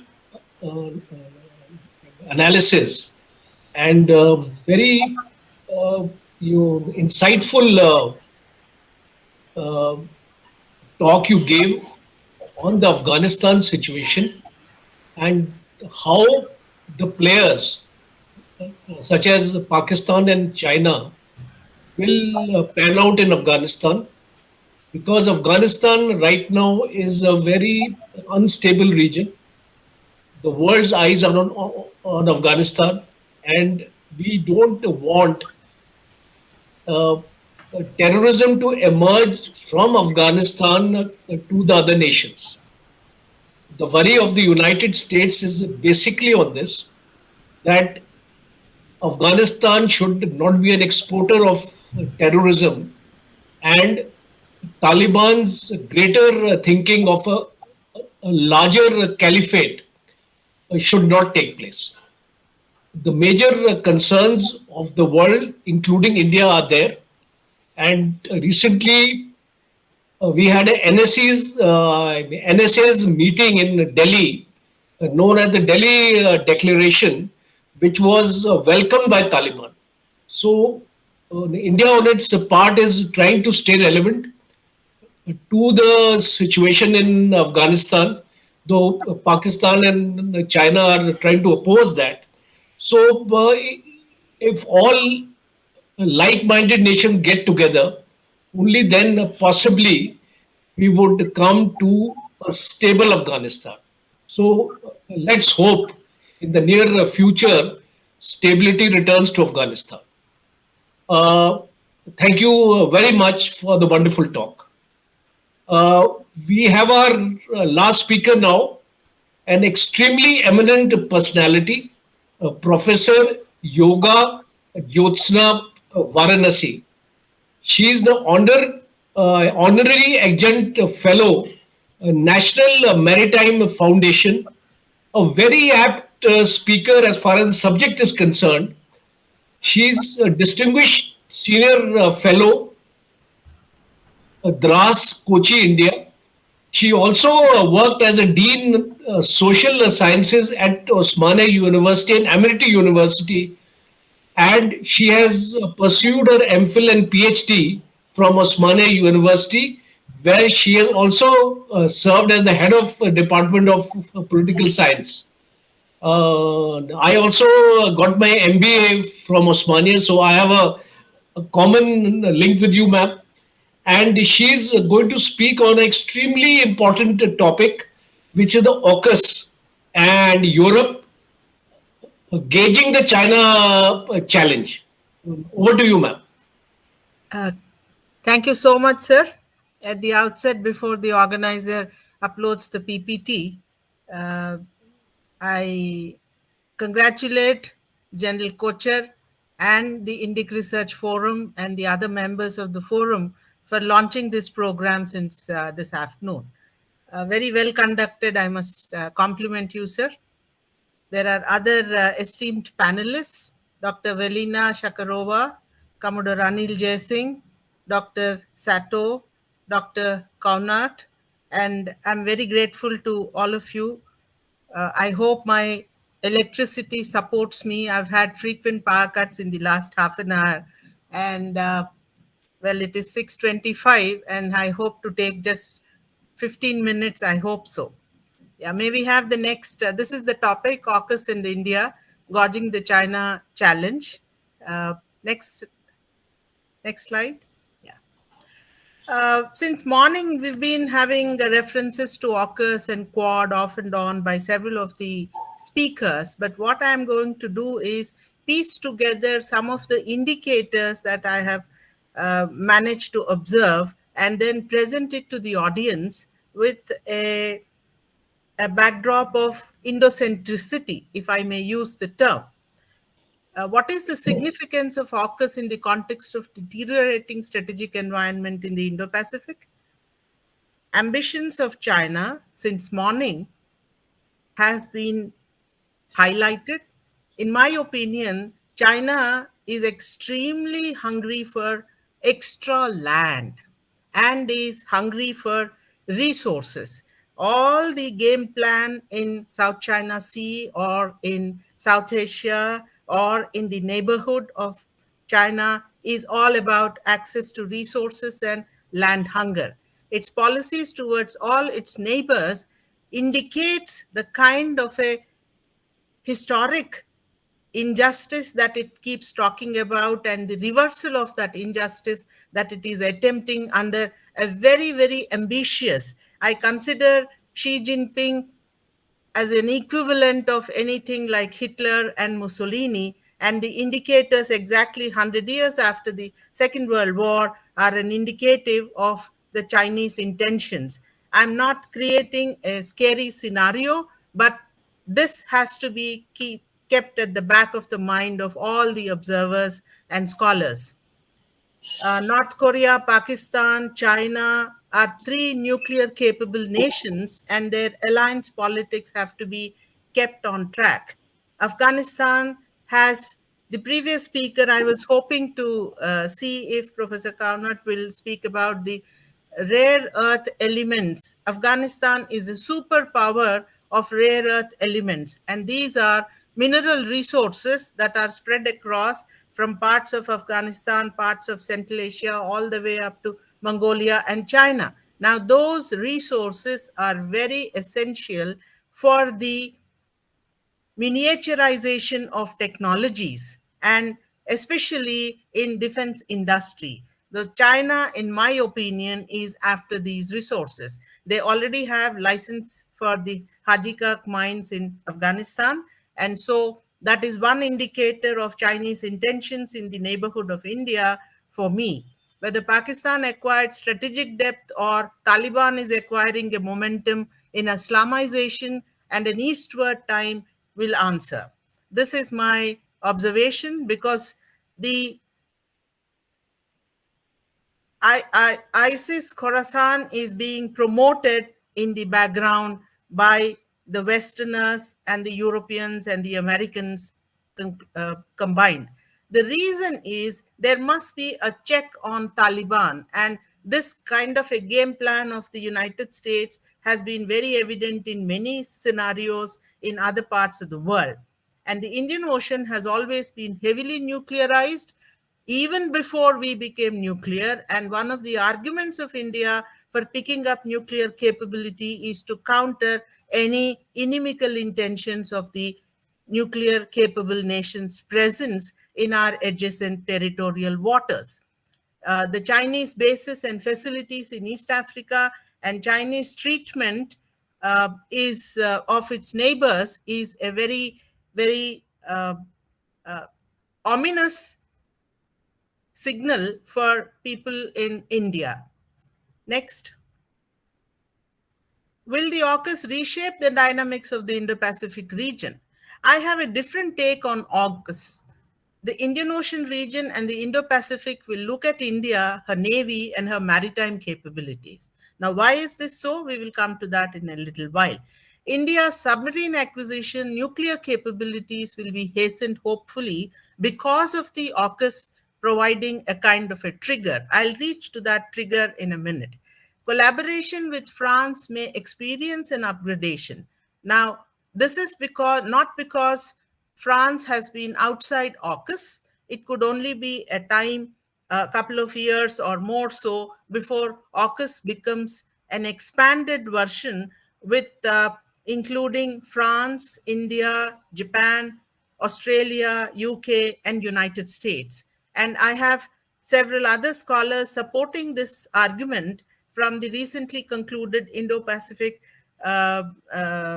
regional dialogue by the National Maritime Foundation. India's significance will rise thanks to the land borders and disputes with China and the maritime capability she is aspiring and her friends. Now, what exactly is the trigger for AUKUS? Next slide. China has been dominant in the Indo-Pacific region. Because I was asked to look at China from an Indian perspective, I was trying to find out some of the indicators. There are assumptions about the Chinese that free trade leads to democracy, and China has accepted the economic version of capitalism in its communist controlled political structure, and that Confucian cultures are incompatible with capitalism. This assumption by sociologists is a 19th century and early 20th century assumption. It doesn't hold good in 21st century after the level to which China has surfaced. Economic liberalization has created wealth, but its impact on economy, on Chinese economy, is very worrisome. I keep observing the kind of a slide that the Chinese infrastructure sector is witnessing and its spillover effects on other parts of the country's economy. China has managed the SARS epidemic, the global financial meltdown, and the pandemic last couple of years differently. But its debt in the infrastructure sector is something in billions and trillions, and I don't think Chinese economy is geared to managing that kind of a cushioning mechanism that the Americans have, because dollar still continues to be the dominant currency of the world. That is not the kind of a luxury that the Chinese have. They did try to replace the dollar currency, but they failed. China's spending on internal security is much more than its defense budget. Now, why do you have to have so much of budgeting on internal security? The reasons are fissiparous tendencies and other challenges that the Chinese face every now and then. You don't even get to hear the information in real time zones. China also invests on disruptive technologies in a big way and utilizes them in military technologies. Like Indians, every other country that feels challenged by China's rise keeps track of these issues. It is also known for punishing adversaries. It punished Vietnam in 1979 and used the term punishment, and it recently threatened Australia when there was a trade war between Australia and China, and some of the Australian companies begged the government to patch up with the Chinese, and so the punishment was implied in some of the statements of the Chinese leadership. Are war clouds visible? Well, if countries forget history, they are likely to repeat. Quad is no longer a foam, and the Chinese are unwilling to dismiss it. Does it mean India is also in the list to be punished? We are punished every now and then, but unlike 1962, we are a different country now. The former Soviet Union and contemporary China cannot be compared, and countries of the world must take note of the changes. Next.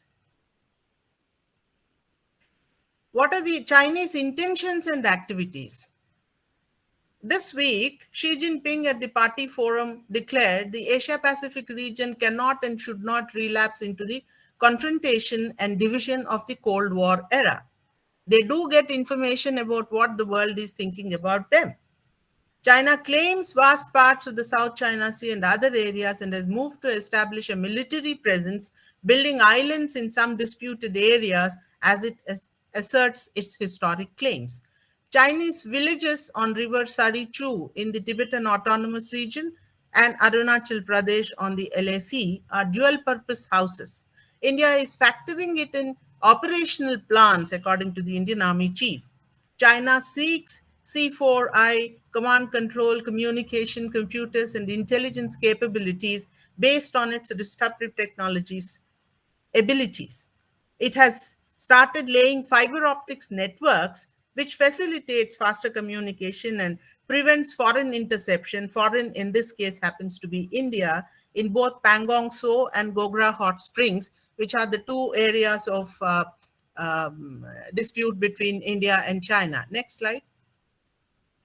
Pentagon report that was published this month, and Indian Chief of Defense Staff's response to those observations. There is concentration of Chinese troops along several areas in LAC, stationing of massive reserves in Tibet and Xinjiang, with rapid response forces. This is what the Pentagon report is indicating. India-China disagreements based on infrastructure developments in LAC region. China says it is acting in response to Indian buildup, but in reality, China has triggered a positive Indian response because of its activities on LAC for the last several years, ever since 2015 or so. It's good for India, as traditionally we work better during crises, and we are getting our act together. Hopefully, there are no policy interruptions and more interventions, proactive interventions take place. The CDS confirms that the Chinese activities, village developments, old hutments are being demolished and new facilities are being created, is what the CDS says, is well within their borders, probably for billeting. This is a new term. The army is familiar with that, but not the civilian parlance. Lodging military in civilian accommodation is what the CDS was referring to. According to CDS, it is beyond our perceived LAC. Now, there seems to be a difference of opinion between the MEA and the MOD and the CDS office in India. That is more for the future observations. Next slide. What are India's responses to Chinese developments and pushbacks? Nathula in 1967 and Wangdong in 1986 and Dolam in 2017. These are the areas where the two armies confronted each other. And of course, what happened in Galwan is very fresh in the memory. I won't go into the details. I want Indian audiences to forget and develop an amnesia for 1962. Even for the loss in 62, there are other reasons that are extraneous. Prabal Das Gupta's Watershed. To all the youngsters in the audience, I recommend this book very strongly. We won against the Chinese in 1967. Unfortunately, this is not taught in school curriculum or college syllabus. Citizens for Green Dune, no, I haven't finished that. Yeah, there is we have the menace of, I'm sorry, I have a negative opinion about many of the non-governmental organizations functioning in India. And one of them, the Green Dune, Citizens for Green Dune, has filed a petition 3 years ago, and there is opposition to road construction and widening on the basis of environmental concerns of this NGO. The center defends the project to help Meerut and Dehradun, where missile launches and heavy artillery sites are available, and The Chardham road widening from 5 kilometers to 10 kilometers is to facilitate the transfer of BrahMos missiles to the forward areas, and this road is required. And hopefully, the Supreme Court judgment will be in favor of the central government and not in favor of the NGO that filed the petition. Next. The next response is the Delhi dialogue. NSAs of Central Asia met in Delhi for a dialogue. The national security advisors, that is, awareness of the complications in Afghanistan led by the Taliban is a good awakening by the region. We are not caught napping, unlike of the early 90s in Afghanistan. While China continues to build fortifications around LAC, not in the Indian perceived LAC, according to our CDS, its behavior vis-a-vis Taiwan cannot be ignored by the Indo-Pacific nations. Nearly 100 years ago, Hitler's and Mussolini's of Europe went on a similar rampage. The Anschluss program of Hitler is similar to the reunification program of Xi Jinping towards Taiwan. And it was alluded to by another speaker, Terminator versus reunificator. Very well said. China has been publishing maps based on its perceptions, which doesn't coincide with the perceptions of any of the other countries that have those maps, raising issues related to borders with Vietnam, Mongolia, India, Philippines, Taiwan, openly colonizing a willing Pakistan as part of its elite are either gullible or unpatriotic. Now, this is the kind of a China that India has to take cognizance of. Next. Few observations on China and why AUKUS has come into picture. China now finds in Taliban a willing partner for business. It requires the rare earth elements in Afghanistan for its military, for its miniaturization technologies. Actually, China also has sizable deposits like the United States of America. But in 2011, all of a sudden, the Chinese have stopped exporting, and Japanese were the first to feel the heat of not receiving rare earth elements from China. We need to understand the Talibanization of Afghanistan, need for REEs, a world that is slowly returning to the actual world from the virtual one is too preoccupied to keep track of China.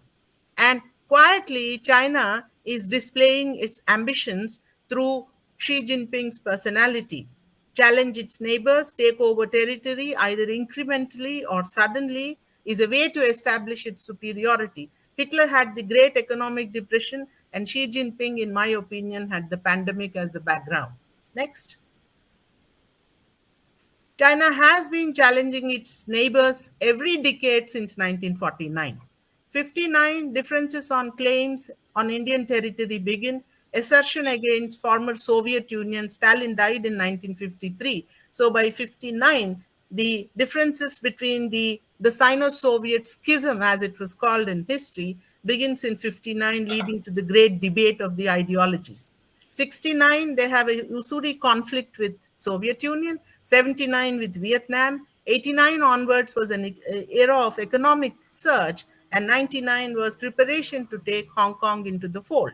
2009, her economy was battling downward slide of its economy from 13% to 9%, which is still very considerable, but that is what China was doing. 15 and 16 onward, she's been fighting with India in several border skirmishes with Philippines. All of us are aware what has happened to the 2014 through rapid island building.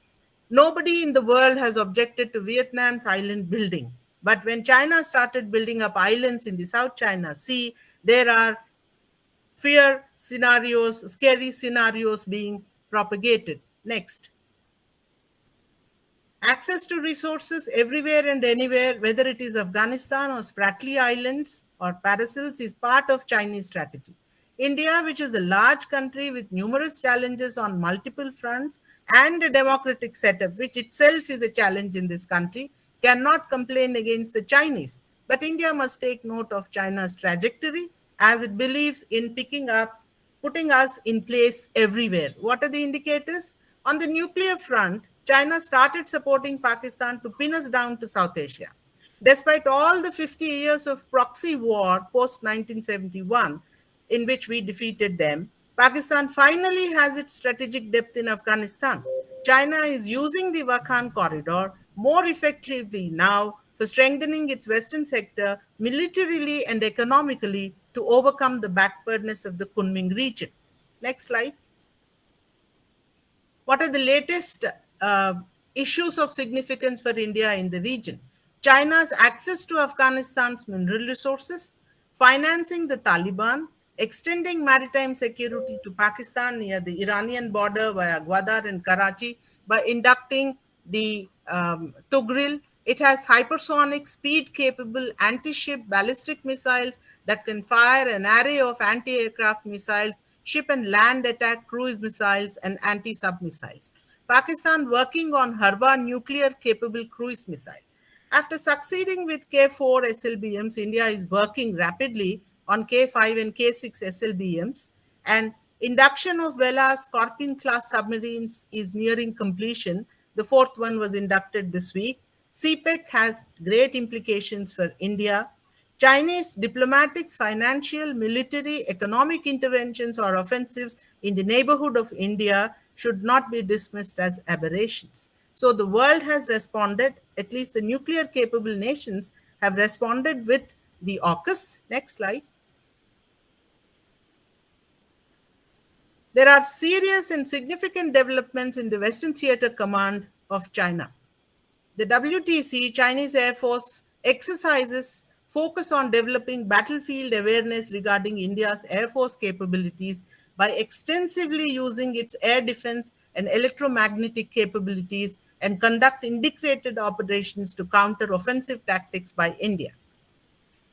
2018, Chinese military is addressing what is called peace sickness of its soldiers and is training them for war zone activities.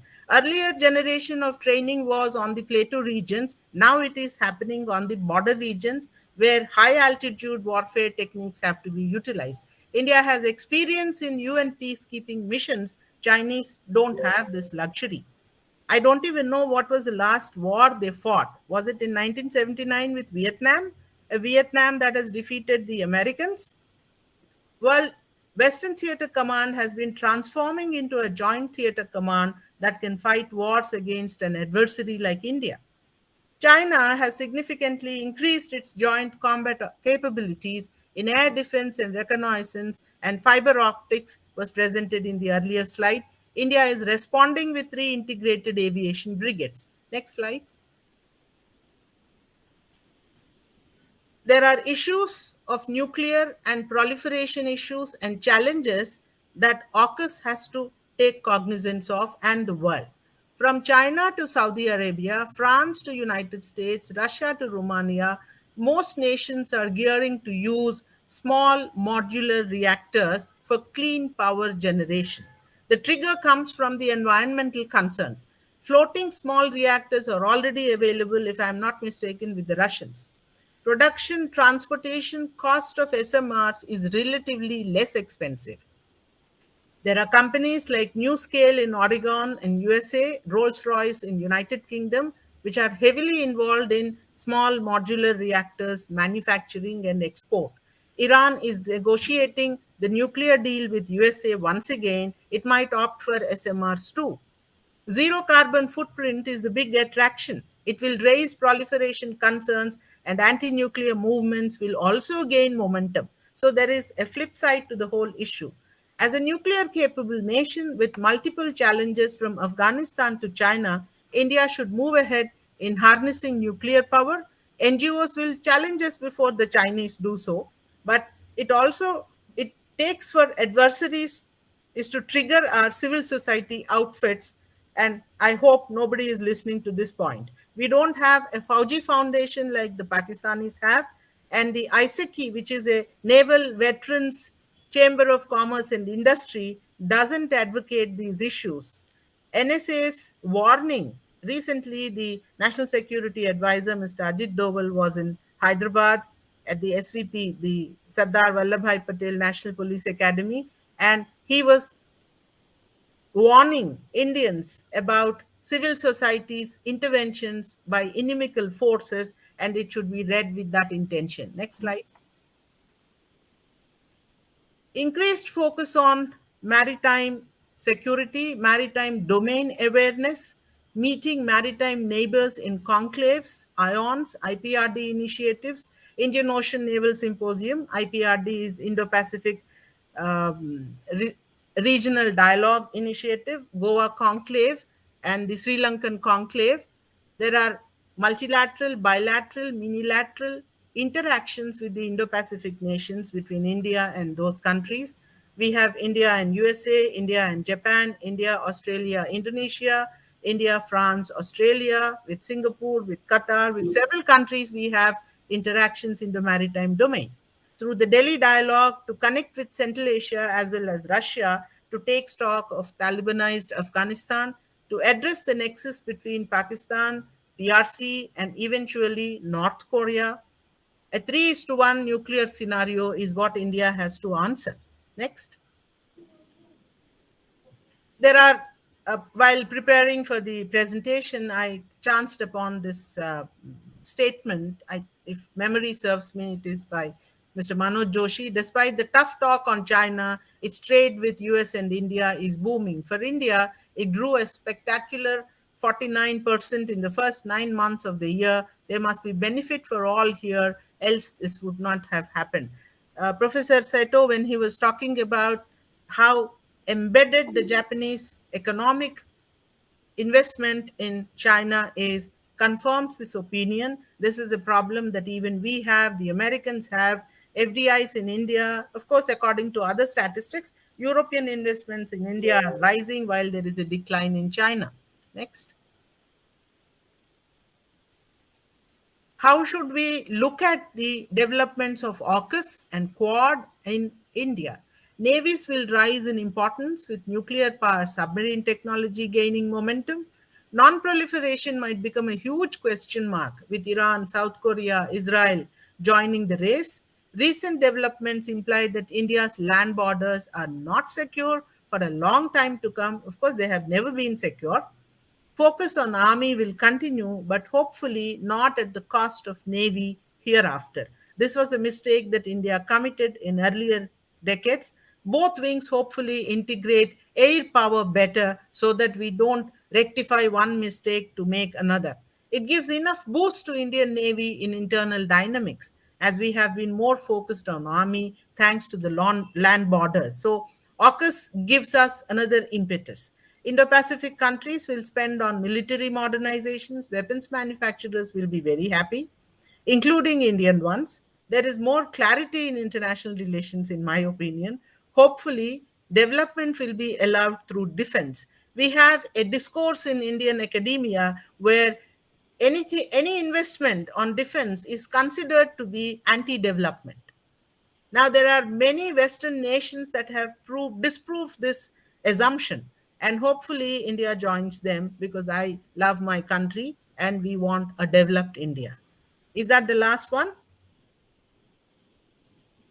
Jai Hind. Thank you for the opportunity. I thank the Indic Research Forum for the opportunity.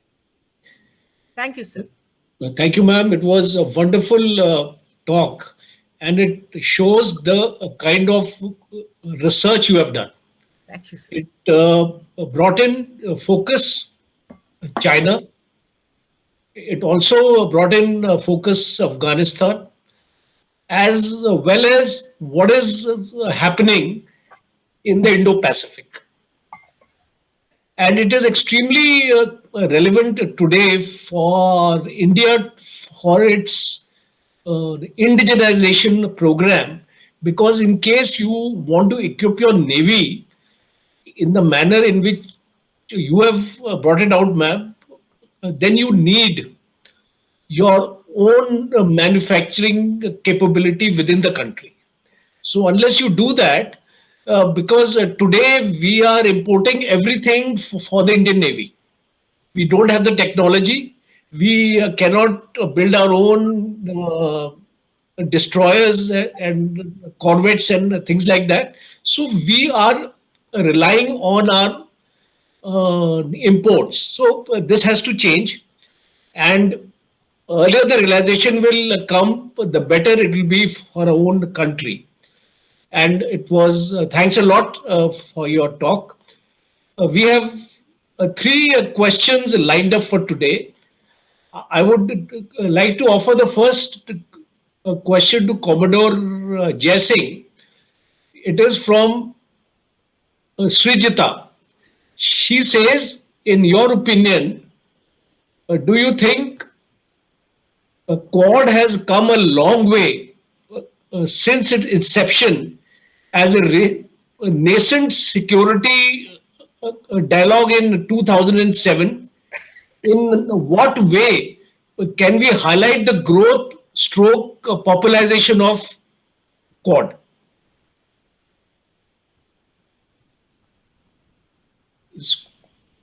Commodore Anil Jai Singh, are you there? No, I'm just unmuting myself. Yeah, just one moment. Okay. Okay. I'm there. Thank you for that question, Srijita. But before I answer the question, if I may just clarify on the naval indigenization aspect at General Kochhar, which you mentioned as a naval officer. Of the three services, the Navy is way ahead of the other two in terms of indigenization. We generally we calculate indigenization on a basis of a float, move, and fight troika. Float means the ability for a ship to float in water. That means basically steel, fabrication of the hull, keeping a ship without weapons, etc., without propulsion. So in that, the Navy has already achieved, or the country has achieved 90% indigenization. All the warships and submarines that are being built in India are now being made with Indian steel. Then we come to the move element. The move, propulsion systems, pumps, pipelines, things that make a ship move. There we are at about 60 to 65% indigenization at the moment. Other than some diesel engines and gas turbines, all the other pumps, auxiliary machinery systems, everything is being made in India. We've got a very robust supply chain of tier 1 and tier 2 manufacturers. And then we come to the fight element, which is the weapon and sensor package, which enables the Navy to go fight at sea. And that is the raison d'etre of the Navy, actually. In that, indigenization is somewhere between 40 to 45%. At the moment, just to give your viewers an overview, if you take the latest destroyer that has been handed over, Visakhapatnam, recently handed over to the Navy, all the sonars are Indian, all the radars are Indian, the gun is Indian, the torpedo is Indian, probably the missiles are also sort of Indian, maybe they're being built in collaboration with somebody. So there is a great deal of indigenization that's already there. However, and there I concede, the Navy is also aware of the fact that there are certain areas where we need foreign technology because we don't have that level of technology yet. But every effort at every stage is being made to ensure that whatever foreign technology comes with adequate transfer of technology so that the next iteration of that equipment can be done in India. Now, for example, the Vela class submarine, which Dr. Jyotsna referred to, and I'm a submariner, so I can speak, and I've commanded the previous Vela also. The old Vela, I was the commanding officer of that way back in 95. Even if you see the Scorpion program, while the submarine is being built in collaboration with a French company, but it's being fabricated, manufactured, integrated, everything in a Mumbai shipyard. It's not being built in France. So other than the France, most of the work that has been done in India. Slowly you will see this, while this submarine has a foreign combat management system, the next submarine is going to have an Indian combat management system. So at every stage, we are trying to advance the rate of indigenization. So I think the Navy has done fairly well. Yes, there are technological areas, and that is why if you see the Prime Minister has at every stage, whenever he talks of Make in India, actually what the Prime Minister said on that day, on that day in August in 2014 was not Make in India. He said, come make in India for the world. That is what he said. He wanted foreign technology to come to India, make in India, make India a manufacturing powerhouse, hand over technology, and then make India an export hub. So I just wanted to put that in perspective. Coming to Srijita's question, the Quad certainly has come a long way. If you see in 2007, the Quad happened as a result of the tsunami, which happened on the Boxing Day of 2004, 26 December 2004. When these four countries extended aid and thought there should be a mechanism by which reactions to such sort of events can be coordinated. But of course, nothing much happened. 2007, after Prime Minister Shinzo Abe gave his Confluence of Two Oceans speech in Indian Parliament, They talked of the Indo-Pacific, and then there was this sort of chit-chat among the four maritime democracies about setting up some sort of a mechanism. But really speaking, it remained nascent till almost 2015. In 2015, Japan entered the Malabar exercise. Now, while Malabar is only a bilateral exercise between the US and India, and now, of course, it's become a quadrilateral exercise, it has somehow come to represent the Quad, though it is actually not the Quad. It is just one element of the Quad that the four navies exercise with each other. But all the while, the hesitation in the Quad was about how would China react to the Quad. So if you notice, even as recently as 2017, when the Quad actually met, when President Trump visited during his famous visit at the East Asia Summit and all that, even then the four statements that emanated from the Joint Secretary level talks were all different from each other. Somebody mentioned connectivity, somebody mentioned China, somebody mentioned something else. There was a lot of divergence, but except for the US, all the other three countries made a very distinct effort to not name China anywhere.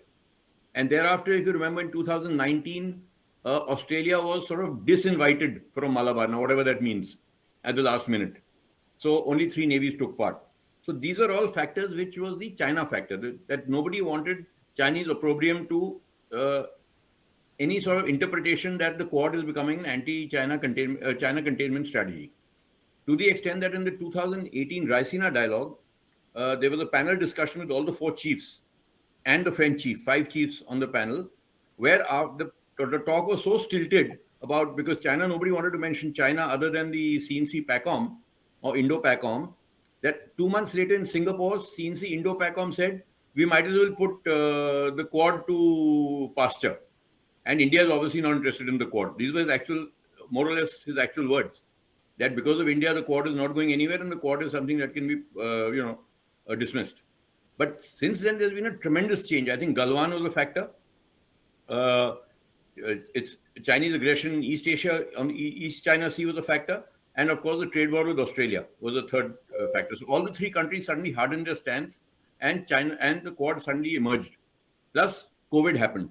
So the Quad also found another reason was to develop a common response against COVID, against humanitarian assistance and disaster relief, against to develop resilient supply chains. So these became all the factors that really strengthened the Quad. And the level of interaction started going up. The foreign ministers met in Tokyo. Then this year there were 2 summits. So I think the Quad is here to stay. Whether it will become a formal mechanism, frankly speaking, even the 4 Quad members are not very keen at this stage to make it a formal mechanism. They're quite happy to let things drift at the moment the way they are, take it forward and see an appropriate time when it will become a formal a mechanism or a sort of, it won't be an alliance because India is, of course, a strategic autonomy, doesn't allow alliances, but it could become a partnership or an alignment or whatever you might like to call it. And the third factor is that other countries are, Germany, Netherlands, UK, France are all now in the Indo-Pacific. And they're all supporting the thought process of the Quad. Everyone's therefore in a free and open Indo-Pacific, rules-based international order, COVID response.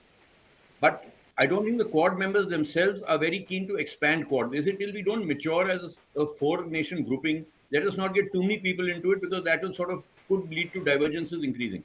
So I think at this point of time, the Quad will remain the way it is for the time being. It becomes fairly energetic.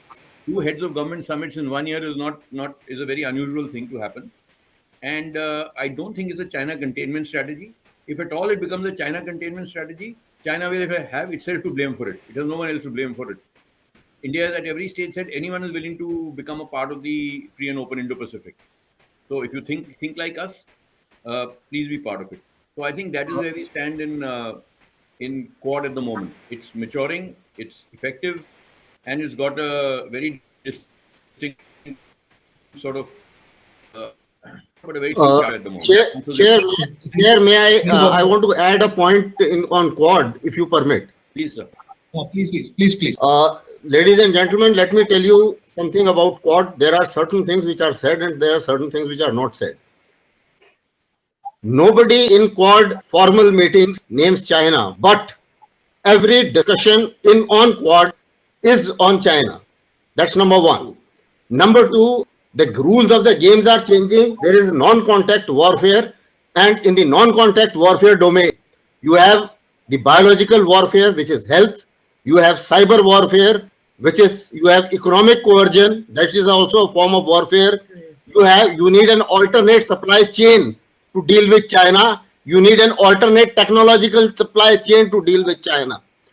Technology is a warfare. So technological encroachment also China has done. Now, if you see the charter of Quad, what Quad is addressing, it is addressing all elements of non-contact warfare. So therefore, to say that Quad is not addressing China, it is absolutely misplaced conception. China reads it. The name, the person who wants this message or who has to be given the message, he gets the message. After all these exercises are not for anything. Second thing is, if your posturing is right, if your military assets are at the places where they are supposed to be, the intentions can change overnight. This message has to be given to China, and if we want to deal with China, because there is no other way to deal with China. So therefore, to say that Quad is totally it doesn't deal with China or it is not anti-China and nobody is talking about China does not mean that this is the situation. So therefore, there are certain elements of non-contact warfare being dealt by Quad, certain elements for contact warfare. AUKUS, I think Madam covered a brilliant presentation, and therefore both put together, I think, is an effort by the global community to perhaps deal with China in some manner. Thank you, Chair. Okay, thank you very much, sir. I think it's very well brought out because Quad has been in inception since 2007, and for the last about 13 years, it was in a nascent stage only. And why it has suddenly emerged as very important is, as what Jal Asthana has brought out, it is the China factor. So we must take that into account. We'll take on one last question, and I'll request Velina to take it on, please. How can governments in the Indo-Pacific regulate artificial intelligence and big data in ways that maximizes their benefits while minimizing their harmful use and impact? Well, first, I argue that amid bifurcation of the global system, we won't witness a global regulation of the artificial intelligence for obvious reasons, because both the United States and China seek to become superpowers in the field of artificial intelligence. What we are going to witness are national and regional, that means also bilateral and multilateral efforts in that domain to forge alliances and partnerships that might actually regulate or, let's say, include specific standards and rules that countries agree on. And we have already witnessed such developments with, of course, specifically with the focus on the like-minded countries. So there is no coincidence that the Quad countries, the Quad partners, for instance, AUKUS, then of course Five Eyes partners, a lot of various Indo-Pacific configurations will entail also discussion on the regulation of AI. So, of course, the idea here is how we will treat the use of artificial intelligence in sensitive domains and sectors. And specifically, of course, one such example is the use, and that also means the regulation of fully autonomous weapons, which is also not taking place at the moment. So in a sense, what we are going to observe is basically US-led at the top of the system, but also regional formats where these countries will come together specifically to actually create a kind of a counterweight to the vision of the use of artificial intelligence with Chinese characteristics, specifically, of course, in the field of surveillance, in the field of social credit systems. That means when it comes to the use of specific digital tools for control of the own population, but then also to create advantages in the relations with third countries. So definitely regional organizations such as the Organization for Economic Cooperation and Development has introduced certain guidelines. Of course, this kind of guidelines, or let's say alliances, meanwhile we have an alliance of like-minded democracies. We have also an alliance of countries to deal with the artificial intelligence. But let me be very blatant with you. Of course, there will be guidelines, there will be certain standards that these countries will strive to apply. But when it comes to the competition, everything is going to be allowed. And if countries consider certain hurdles to the use of artificial intelligence, digitalization, and other sensitive technologies that might actually prevent them from creating advantages in this domain in the competition with, for instance, China, I suppose that this kind of guidelines will be also ignored. Okay, thank you, ma'am. So may I take... Very aptly brought out. Yes, ma'am, you wanted to say something. Yeah, with Professor the permission of Chair. Yeah, please. The world has experienced export control administrations on nuclear technologies. On any of the disruptive technologies, there is no such administration globally. And even if one were to succeed in establishing a regime, I don't think China is going to accept and join that. Okay, thank you, ma'am. The same goes for nuclear weapons. We have to be very, very clear what is really going on and what is going to happen in this decade is that China is not a party of any kind of arms race regulations, arms controls regulations. Absolutely. Which is why now the United States has already begun this process of approaching Russia, hoping that Russia might get China to the negotiation table. But once again, the dragon bear, why should Russia do that if there are clear advantages from the modus vivendi of systemic coordination with China in these specific fields? So this is not going to happen in this decade for sure. Okay, ma'am, it's a very valid observation because the kind of treaties and policies which Russia and China are getting together with, it is basically to counter the United States. So I don't think Russia will toe the line of United States in the near future, as rightly analyzed. And with regard to the harmful effects of this big data and artificial intelligence, it is important to remember that we need to have certain regulations, protocols in place, because unless we have that, this data can be manipulated in many ways. And we have seen the number of cyber attacks mostly emanating from China. And so we have to be careful for that. Thank you very much. It was a wonderful discussion on varied topics today. I must thank each panelist for their contribution, their wealth of knowledge, their experience in this field.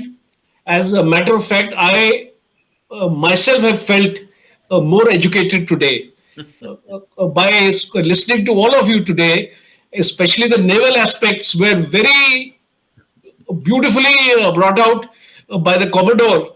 And he told us that, Navy is on the anvil of indigenization. And I'm sure in the times to come, the technology will also come to the Navy. I am grateful to my guests from Japan, from Austria, from Ireland, and of course, Ma'am Jyotsna, for a very, very wonderful and invigorating session. Also, I would like to thank the team of the Indic Research Forum, especially the organizing committee, Manya, Gunjan, Aishka, Ananya, and Aishika, for a wonderful conduct and behind the scenes preparation which you people have done. For the graphics, you Prince, you really are a prince. You have made it to happen. And the hosts, Sneha and Shambhavi, I must thank you for a very wonderful effort. You people are the future of the country. You are young, dynamic, and I'm sure the country is in safe hands. Thank you very much. Jai Hind. Jai Hind.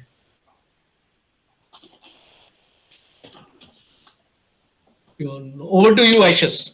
Shambhavi, you're on mute. Thank you, sir. I thank our eminent guest speakers as well as our session chair for a thought-provoking session. On behalf of Indic Researchers Forum, I would like to extend a very hearty gratitude to Professor Madhav Das Nalapat for the inaugural speech and all the speakers and session chairs for sharing their thought-provoking words with us in this conference.